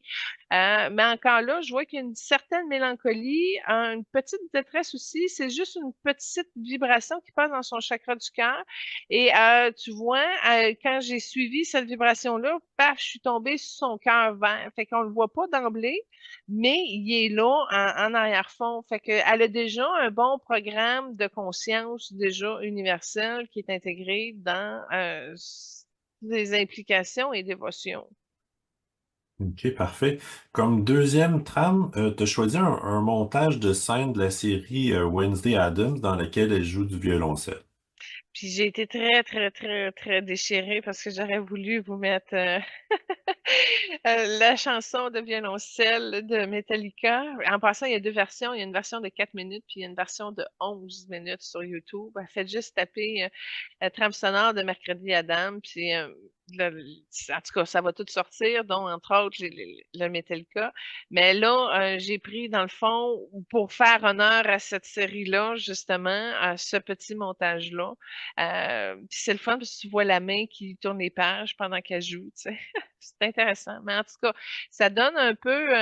Ça vient vraiment du film, fait que ça s'est pas concentré juste sur la chanson du violoncelle. Tu vois les autres personnages qui entendent le violoncelle et puis qui ça rejoint aussi les autres personnages. Fait qu'en tout cas, je trouvais que c'est quand même un beau morceau de violoncelle et je voulais vous le partager. Parfait, merci. Je mentionnais qu'elle a commencé à avoir de l'intérêt pour le métier d'acteur dès ses 6 ans. Puis elle a dit spécifiquement que c'était en voyant un film dans lequel Denzel jouait et qu'elle trouvait que c'était l'homme le plus cool qu'elle avait jamais vu. Puis c'est à ce moment-là qu'elle a réalisé qu'elle voulait changer le cours de sa vie, qu'elle pouvait avoir de grandes ambitions comme devenir présidente ou astronaute, etc. Bon, quand elle dit devenir présidente, là, pour que ce potentiel arrive, il va falloir qu'elle soit toute dans son jaune. Il faudrait plus qu'elle ait du noir pantoute pour que ça marche. Ça, j'ai été saisie par la vision que j'ai eue. Fait qu'elle pourrait y arriver, mais il va falloir qu'elle y aille dans toute sa lumière et non plus qu'elle porte le trois quarts de noir qu'elle porte. Fait qu'il y aurait un tournant de conscience à faire et elle serait supportée par les blancs, par les jaunes, avec un petit filet de rose fuchsia en arrière-plan. Fait qu'elle pourrait aimer ça, être là-dessus. Puis elle est déjà bien organisée dans son timing, coupé au ciseau de tout ce qu'elle a à livrer. Fait que déjà là, tu vois qu'elle est capable d'être responsable, d'avoir un horaire très chargé. Denzel Washington, là, on a fait une émission de Denzel Washington Beyoncé que vous pouvez aller regarder sa chaîne YouTube si vous ne l'avez pas entendu à ce moment-là. Mais il y a quelque chose de très magnétique chez Denzel Washington qui influence énormément beaucoup les gens en arrière-trame à cause de sa droiture et sa sagesse d'homme qu'il porte et qu'il inculque à la perfection. Et ça a des résonances sur les gens. Mais si tu regardes la fréquence verte de Denzel Washington puis la jaune de Jenna, c'est pas compatible au niveau des familles d'âme. Cela dit, je vais plus loin, c'est qu'elles se sont déjà connues, Denzel et elle, dans une autre incarnation. Et dans une autre incarnation, c'est ce que je vois, c'est qu'il y a c'est comme si Jenna est homme et Denzel est femme et Jenna homme regarde Denzel femme mais qui est pas qu'elle est trop gênée, trop gênée, mais il l'adore, il l'admire. En tout cas, il est comme envahi du sentiment d'amour pour cette jeune femme-là, mais il y a un fond de tristesse parce qu'il y a Jenna Ortega, homme, n'a pas réussi à s'approcher. Tu sais, ne serait-ce, je la côtoie, j'y parle un peu. Là, ça a été vraiment un tsunami qui la saisissait. Il n'était pas capable de franchir le cap de l'émotion, de l'éblouissement. pour arriver à lui parler. Puis quand elle réussit à lui parler, ce que je vois, c'est que Denzel il était un peu fidèle à lui-même, c'est qu'il a répondu, mais pas tant. Fait que ça a été comme une femme froide d'accès, où là, même si tu fais tous les efforts pour t'en approcher, mais il va réagir neutrement, comme si c'était n'importe qui d'autre, ou etc. Donc, lui, il a comme pas percuté. Ben, elle, je m'excuse, ça mélange un peu quand les sexes sont inversés comme ça. Fait que Denzel femme n'a pas percuté à la reconnaissance d'un il, Jenna Ortega. Et puis, ça crée comme une espèce de distance et malaise qu'elle n'a pas réussi à franchir. Fait que là, c'est drôle parce que de la manière que tu me contais ça, c'est que là, aujourd'hui, elle admire beaucoup et il fait beaucoup d'effets. Fait qu'on voit encore la même thématique de la puissance là, qu'elle éprouve en face de cette arme-là, mais qui est encore là, elle n'a pas les moyens, elle est beaucoup plus jeune. Lui, il est marié depuis des décennies. Fait qu'elle est encore dans une situation où ce qu'elle peut pas vraiment réussir à aller chercher l'effet de ce qu'elle vit par rapport à cet homme-là arme-là. Fait qu'en tout cas, je trouve ça particulier que ça soit monté comme ça là, par rapport à eux deux. Mais là, tu vois, en énergie, on vient de voir, Denzel Washington aimerait ça travailler avec elle à cause justement de sa minutie et sa profondeur d'application dans le travail qu'elle fait et de la bonne écoute qu'elle a. Puis il y a comme un accord tactique qui a été fait entre les deux hommes. Fait il a accepté de faire un projet avec elle en énergie. Puis elle s'est ressaisie tout de suite. Elle dit, OK, je vais m'appliquer, moi, travailler très, très, très fort. Puis je me suis reconnue quand moi, j'ai décidé d'aller voir où ce qu'il y avait William Shakespeare, sa place à écrire. Puis elle, avec l'accord que Denzel a dit, oui, OK, je peux faire un projet avec toi. Tu as dû l'avoir, je me suis reconnue, tu sais, genre, oh, OK, attends un peu, là, j'ai beaucoup de choses à faire pour être prête, et etc. Fait qu'elle a, mais est-ce que ça va se manifester dans la matière? Ça, je sais pas. Mais en énergie, Denzel, il a dit oui.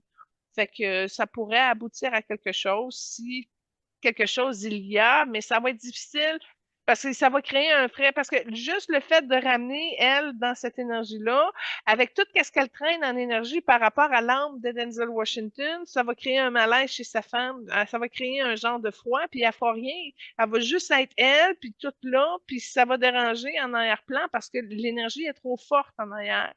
Je ne sais pas si c'est une énergie de désir ou de reconnaissance ou quoi que ce soit, là, mais en tout cas, elle est dans une situation où ça va être très difficile pour elle de s'en sortir, qu'elle le voit ou qu'elle le voit pas, ou qu'elle travaille avec ou pas. C'est important, ces résonances-là, parce que ça a changé la trajectoire de sa vie.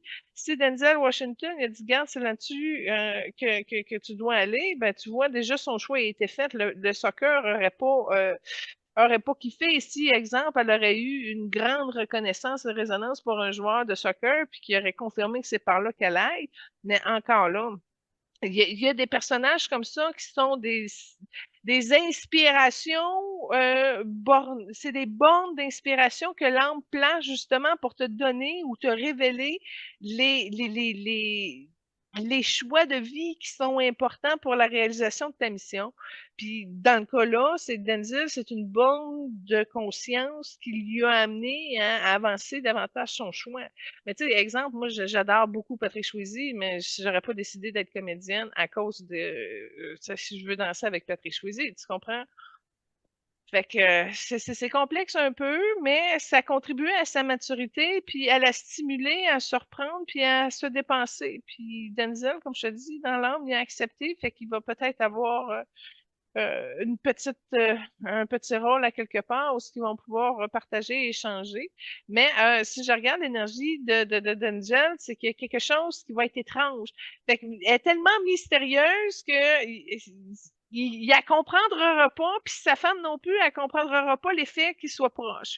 Fait que ça fait partie des angles intéressants pour quelqu'un qui veut faire un film mystérieux, d'aller la chercher elle, parce que elle déstabilise. Son énergie fait en sorte qu'on comprend pas nécessairement qu'est-ce qu'on a devant nous avec elle, là. OK, parfait, très intéressant. Euh, elle a, elle a eu des liens importants avec d'autres célébrités qu'on a déjà vues, notamment Catherine Zeta-Jones, qui fait sa mère dans la série Mercredi Addams.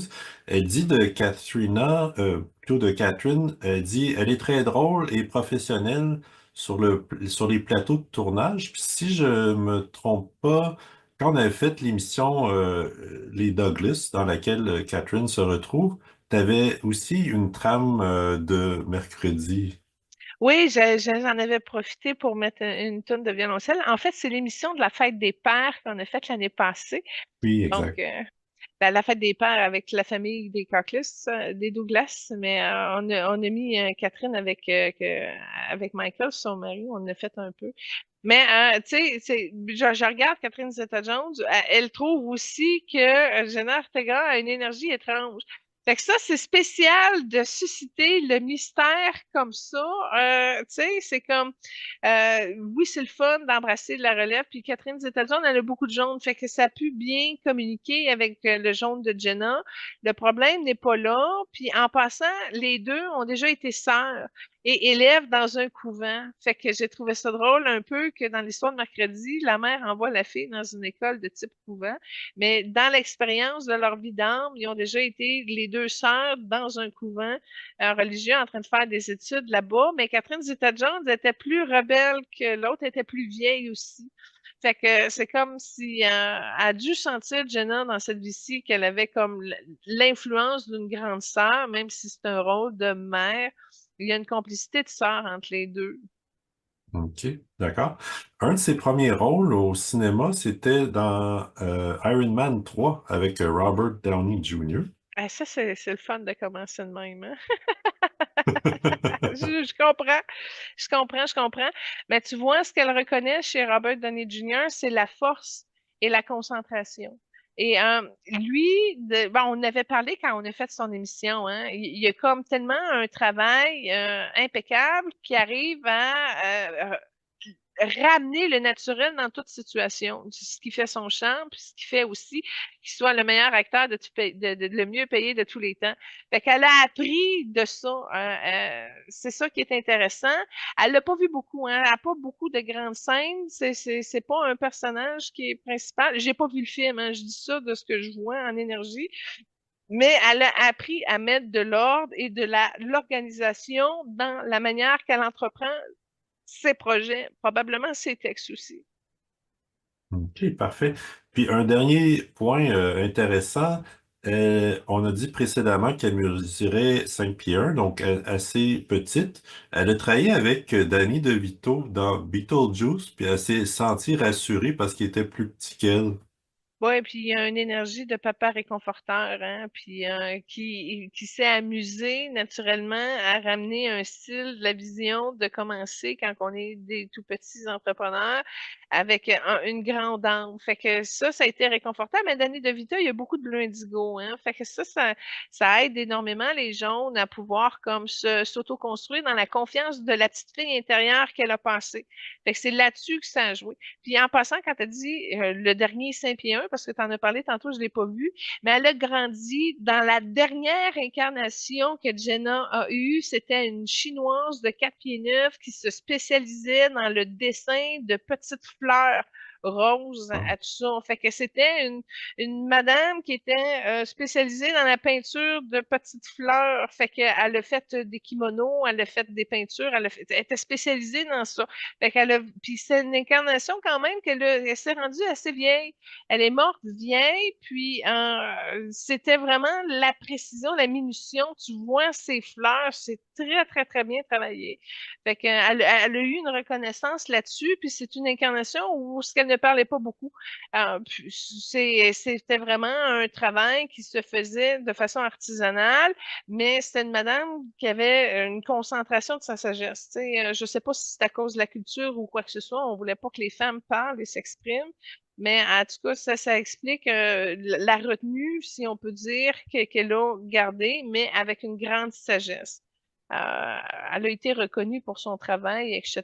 à ce moment-là. Fait que ça aussi, ça a été des bonnes portes d'entrée pour la reconnaissance de son travail, de sa minution dans cette incarnation-ci. On voit le 4 pieds 9 de la chinoise qu'elle a été avant, là. OK, excellent. Moi, ça conclut ce que j'avais sur Jenna. Ben, on va la bénir et puis que ses choix se concentrent sur son jaune lumineux et qu'elle puisse, au-delà de l'argent, arriver à s'habiter pleinement. Que le trois quarts de noir puisse s'évaporer, se diluer. J'envoie le programme à Maître Jésus si on peut vider un peu, ne serait-ce qu'elle gagne un petit peu plus de jaune et moins de lourdeur. Fait que c'est là-dessus qu'on concentre ces choses.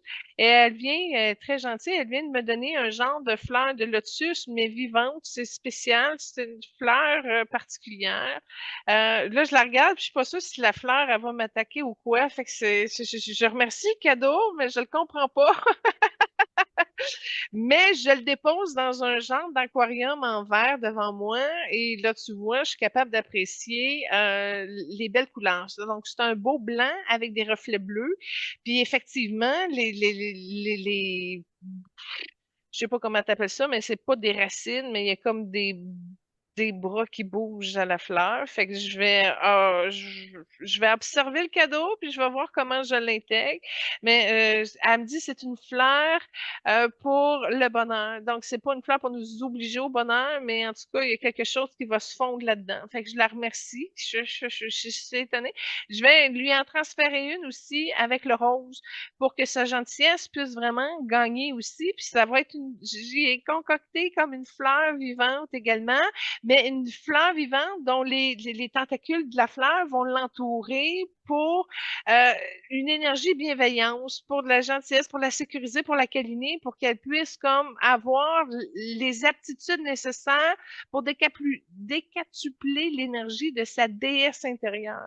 Fait que voilà l'échange que je fais avec, mais je suis super contente de sa fleur. Elle est belle, elle est mystérieuse. Je sais pas ça sort d'où, de quelle planète ou quoi. Mais en tout cas, je vais prendre un temps à l'observer puis à m'adapter, à m'apprivoiser avec son genre de cadeau. Mais je la remercie, je la bénis. Notre prochain invité, c'est Alfred Hitchcock et comme thème musical, c'est la marche funèbre des marionnettes.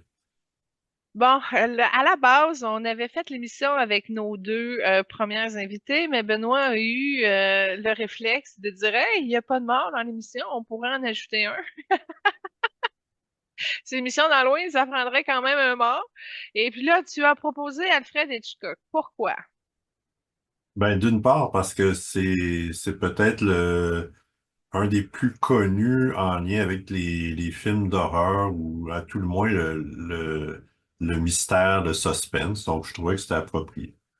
Bon, fait que ce que je comprends de ce que tu me dis, c'est que l'année prochaine, on va faire Stephen King. Ah, on verra. Écoute, moi, j'ai dit oui, OK, on peut le mettre, mais c'est pas une énergie avec laquelle je suis à l'aise. Puis là, j'ai dit là, Benoît, tu rouvres la porte au plus laid de toutes les invités énergétiques qu'on a eues depuis le début des émissions. Alors, avertissement, c'est la moins belle énergie de toutes les invités vedettes qu'on a faites. Fait que ça, je dis OK, j'ai dit tu me mets dans une position de défi parce que là, il faut que j'aille écornifler là où j'ai pas nécessairement envie d'aller pour voir et pour me tremper là-dedans. Alors, j'ai dû me préparer, entre autres, de me remplir totalement d'énergie et de renforcer mes boucliers de protection, si on peut dire, pour ne pas attraper de cochonneries et par le fait même, vous aussi, par la même occasion. Alors, c'est le plus laid de tous ceux qu'on a vus et je vais vous expliquer pourquoi. C'est que ce monsieur-là, OK, a un croisement d'ADN martienne. Puis là, c'est la première fois que je le dis. C'est que en ma capacité atlantéenne, je vois ceux qui sont comme dénaturés dans leur dans leur position martienne et puis je reconnais tout de suite les martiens très rapidement et lui c'en est un. Puis tu sais on a parlé au début de l'émission là de la raison là ou du côté rationnel un peu. Alfred Hitchcock avait une atrophie du chakra du cœur comme les caractéristiques de martiens qui sont encore ou qui ont franchi la Terre. Donc c'est une personne, je vais te dire, extrêmement intelligente. Ça, c'est très prononcé chez lui. Alors, un très bon homme d'affaires. Il était un petit peu impatient par rapport à sa femme à la maison. C'est un tempérament un petit peu bouillant, un petit peu chaud, qui aime ça avoir raison, qui aime ça avoir les honneurs, la reconnaissance des autres. Fait que tu vois qu'il y a beaucoup de caractéristiques martiennes dans son passage. Mais c'est ça, il y a une atrophie de compassion. Écoute, je te dirais l'équivalent d'un 2 piastres dans son cœur où je suis capable de voir qu'il y a du rose, mais Colin, c'est profond, c'est loin en lui, etc. Par contre, il y a le potentiel de se reconnaître. J'ai suivi le filon rose, là. Ça, c'est comme la seule chose qui m'intéresse, puis je l'ai suivi, je suis allée voir. Et effectivement, éventuellement, il va reconnaître que c'est un ange de Dieu, mais on n'est pas rendu là encore. Il n'y a pas la maturité émotionnelle pour se rendre là. Et si je regarde au niveau du temps, ça va y prendre encore pour. Il y a beaucoup de rejet. Hein. Ça, c'est quelque chose qui a marqué l'incarnation d'Alfred Hitchcock. Beaucoup de rejet. Et même quand il était jeune, le rejet est rentré vite dans sa vie. Il était obligé de se battre un peu pour prendre sa place, pour ne pas être humilié, etc. Donc, il y a eu beaucoup d'agressions, probablement du contexte social extérieur comme des amis ou des gens, des voisins qui le comprenaient pas parce que déjà là, on voit que même dans le début de son incarnation, il y avait quelque chose de travers au niveau de la manière qu'il pensait et qui l'amenait justement à rentrer dans les plus grandes forces de peur que l'humain pouvait y aller grâce à son intelligence, mais aussi au soutien de ses équipes martiennes, si on peut dire. Moi, c'est quelque chose que j'ai jamais consommé, des films d'Alfred Hitchcock, fait que je peux pas mesurer le produit cinématographique, mais peut-être toi, tu connais? Personnellement, comme toi, je suis pas un consommateur de films d'horreur.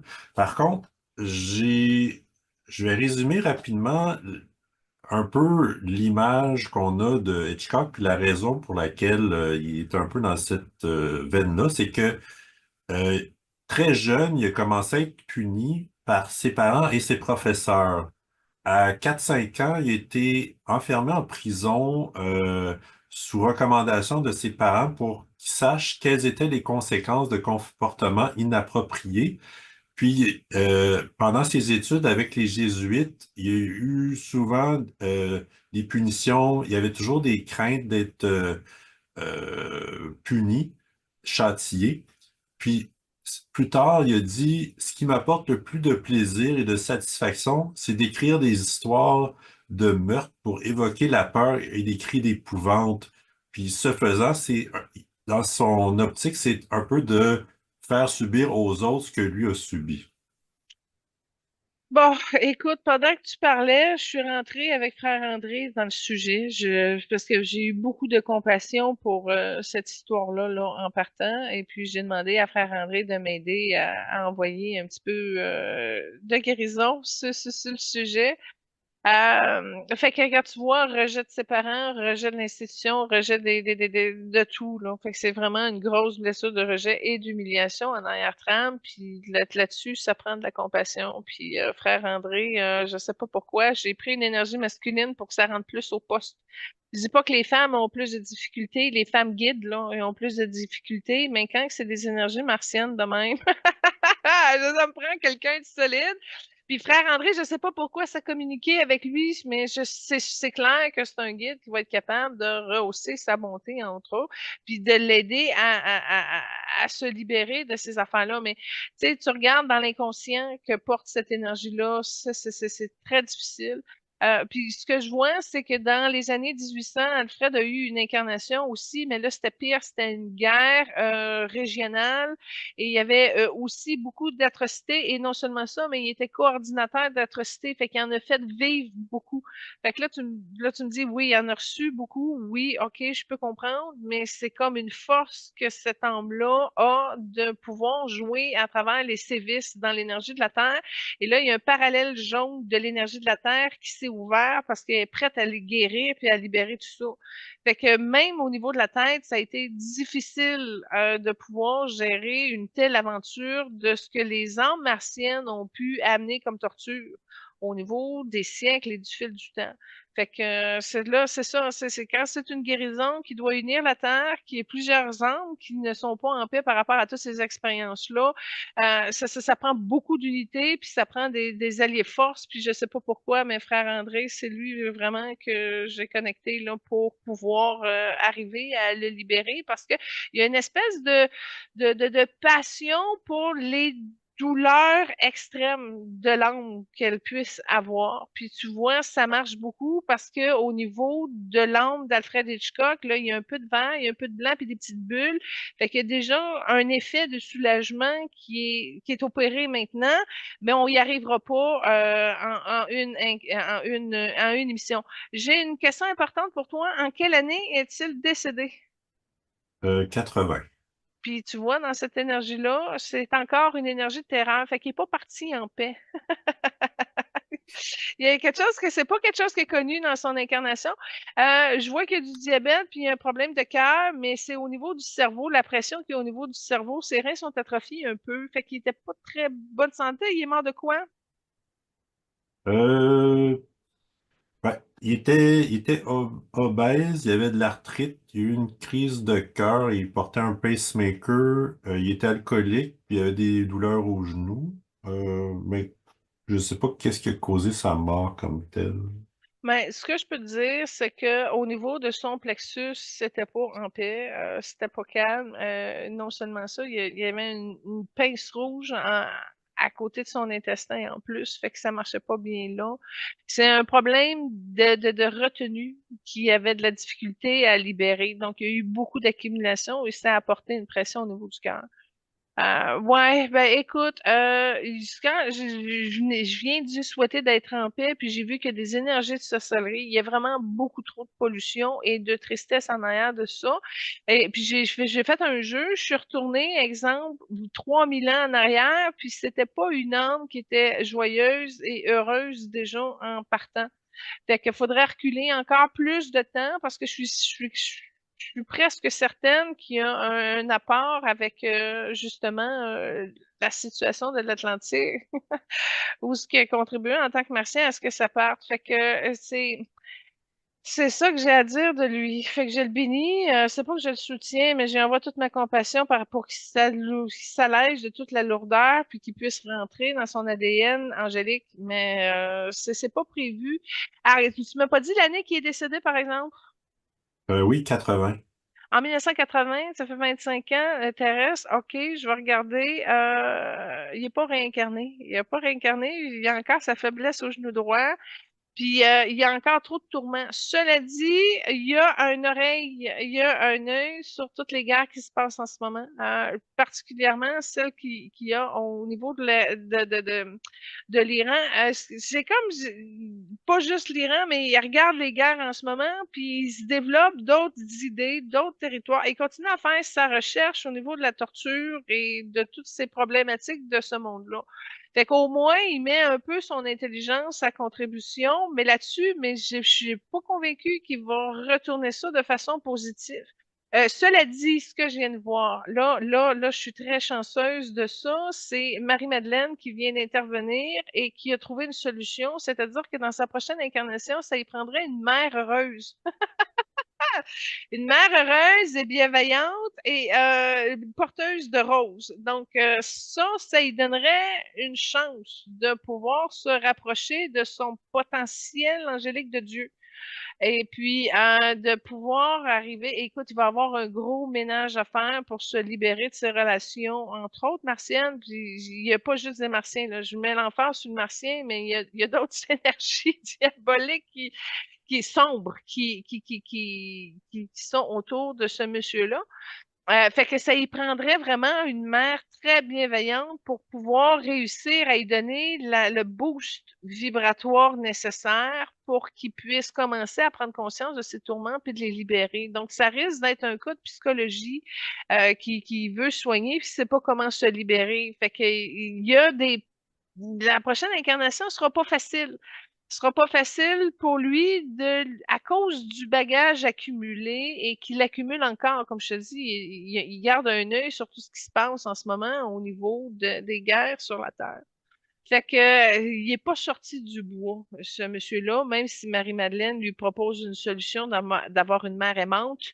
Ça va être difficile pour lui de sortir là, plus de lumière pour arriver à se soulager réellement.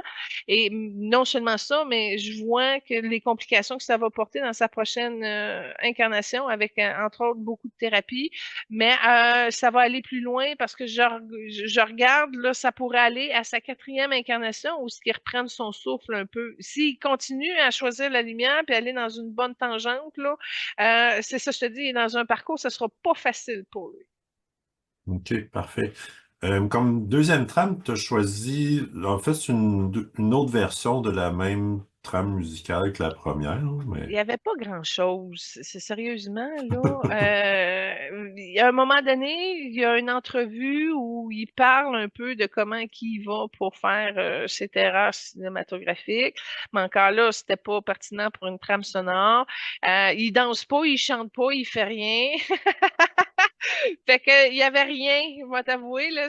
Autant que ça a été super facile de trouver les tunes de Jenna Ortega, autant pour lui, j'ai ramé et j'ai trouvé ça. Fait que je partage ce que j'ai trouvé, mais c'est pas facile, c'était pas évident. Puis c'était quand même lugubre, tu sais, tu vois ça, tu dis, ouais, ok. Moi, je, Ça va avec le personnage. moi, je vais y aller en rafale avec des liens avec des célébrités qu'on a déjà vues. Euh, il aimait beaucoup Charlie Chaplin, puis ça a été probablement une de ses inspirations de faire carrière au cinéma. Ce qu'il m'a dit, c'est que Charlie avait une touche magique, autant que il était capable d'arriver à montrer l'émotion juste sans nécessairement à y arriver avec un texte ou un dialogue. Puis ça, lui, en étant curieux et intelligent, il a comme compris que t'es pas nécessairement obligé d'avoir des mots pour faire peur. Il l'a tourné de l'autre bord, tu sais, autant que Charlie il dit ben je vais le faire pour faire rire, autant que puis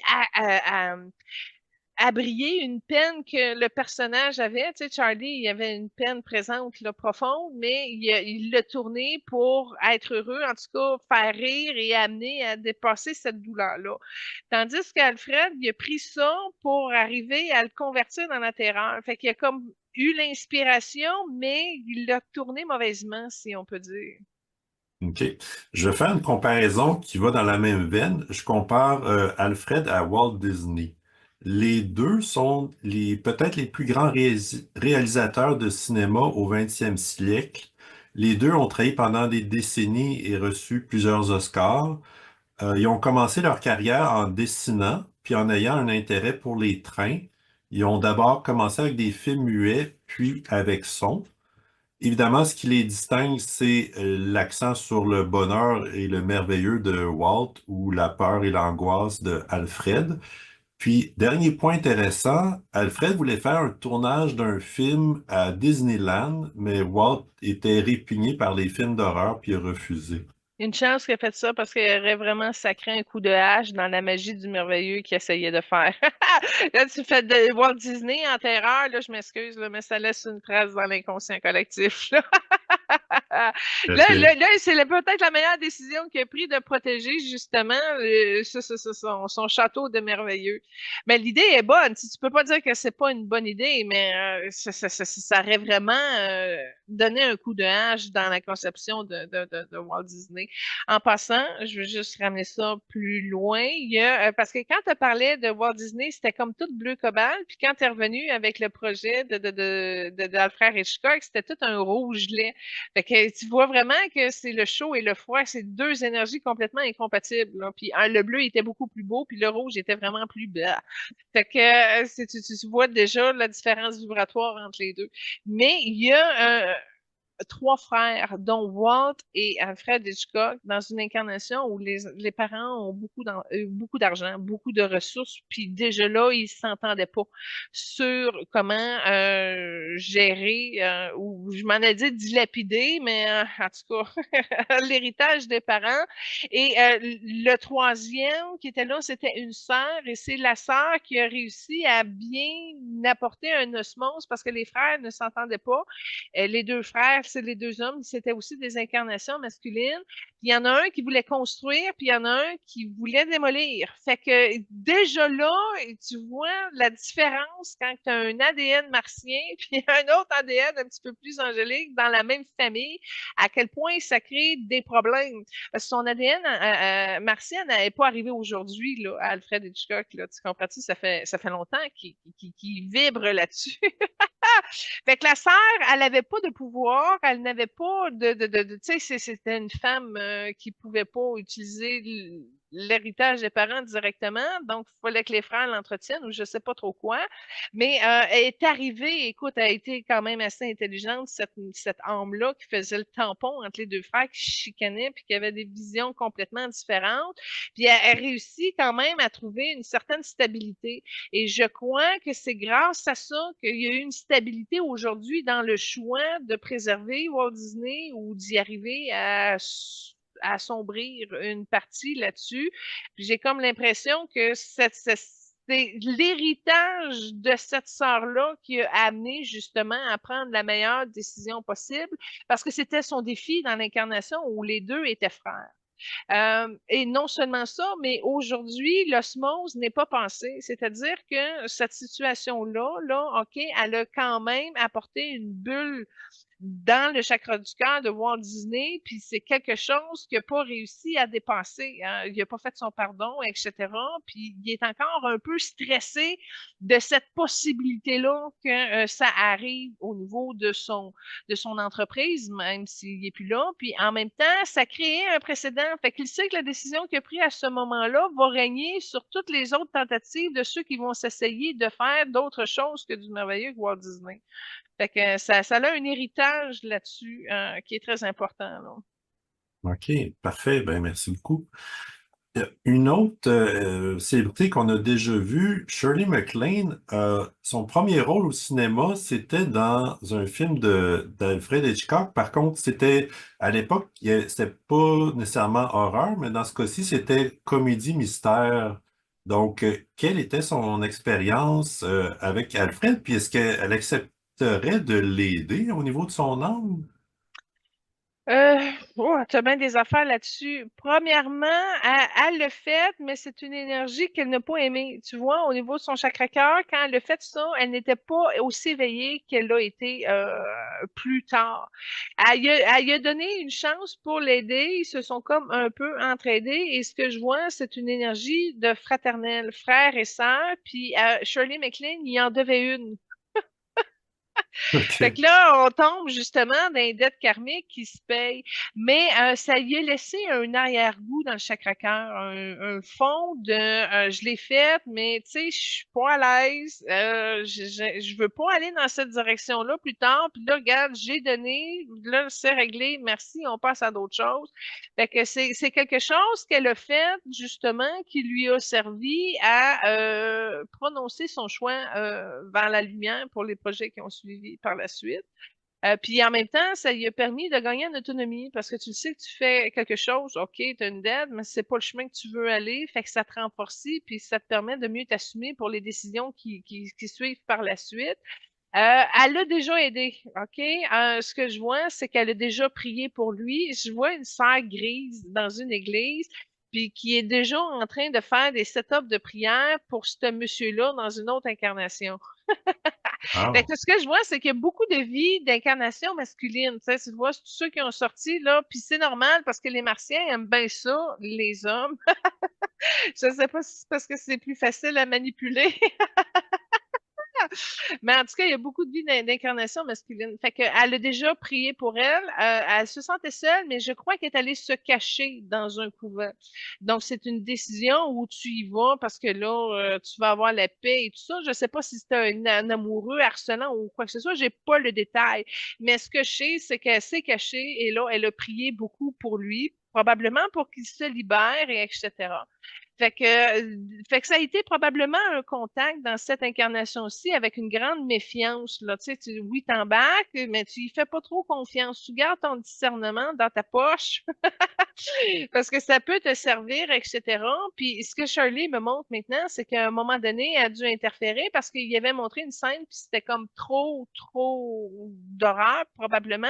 Puis elle a intervenu dans le script ou en tout cas sur place qu'elle n'était pas à l'aise d'aller jusque-là, puis ils ont changé. Fait qu'elle avait quand même une voix qui a porté pour arriver à faire un changement en respectant quand même l'œuvre du réalisateur, etc.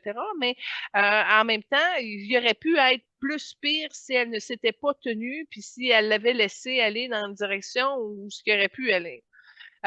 Mais ce que je vois dans le cœur de Shirley d'aujourd'hui, c'est qu'elle a régulièrement prié pour lui et on voit, c'est une énergie argentée qui se dégage de là. Fait que c'est probablement des prières qui lui ont aidé, entre autres, à renforcer sa protection, mais aussi à se libérer des énergies ou de l'emprise négative qu'il aurait pu avoir par les guides martiens, entre autres. Fait qu'elle a réussi à passer par là avec de l'insécurité, mais elle s'en est sortie protégée d'une manière ou d'une autre. Mais si je la regarde aujourd'hui, elle ne repasserait pas par là. Elle aurait probablement fait d'autres choix. OK.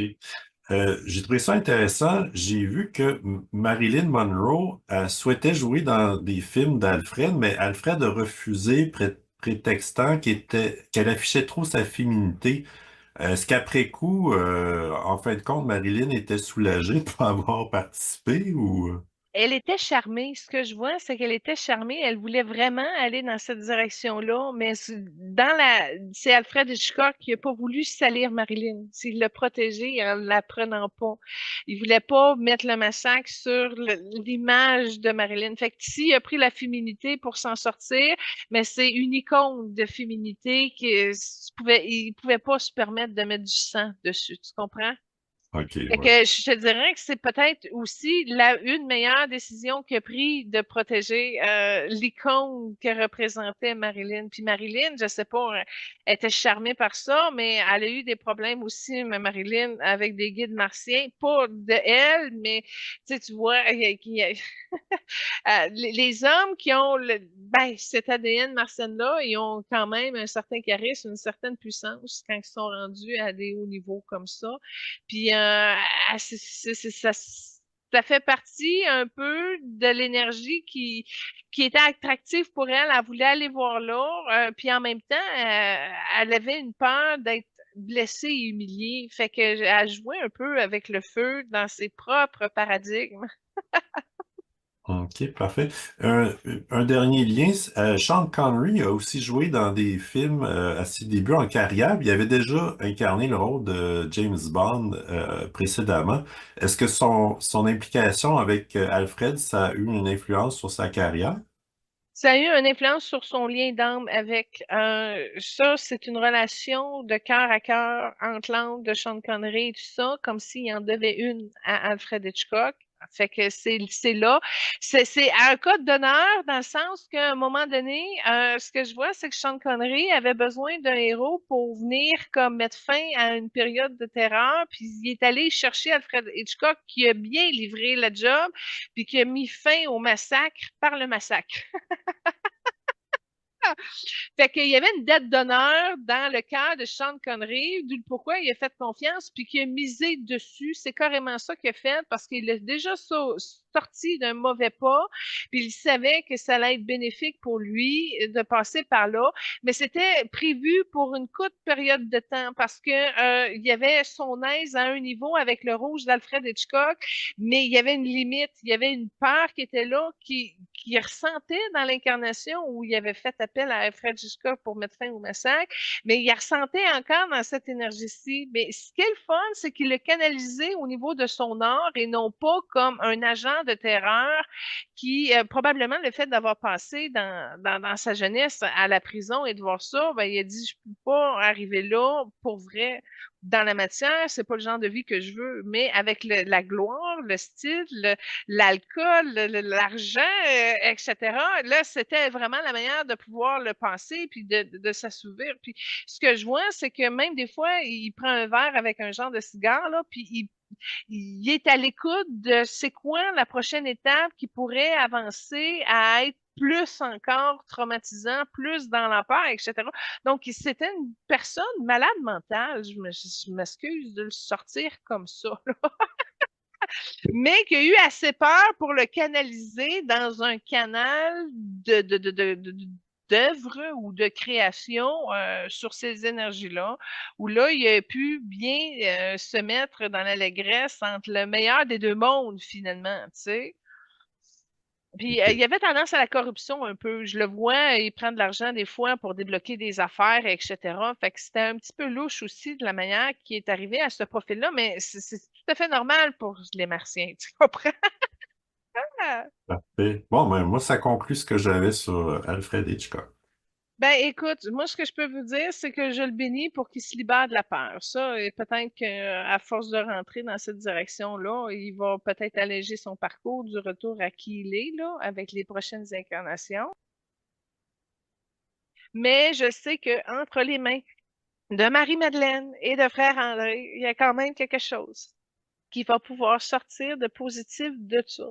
Et là, quand j'ai dit ça, j'ai vu une incarnation où il était femme. Donc, ça l'aiderait peut-être d'avoir une mère aimante et une expérience féminine.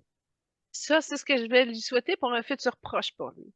Merci beaucoup, Benoît, d'avoir fait le spécial Halloween. Merci à l'équipe Focus Group. Merci à vous, chers auditeurs, d'être parmi nous.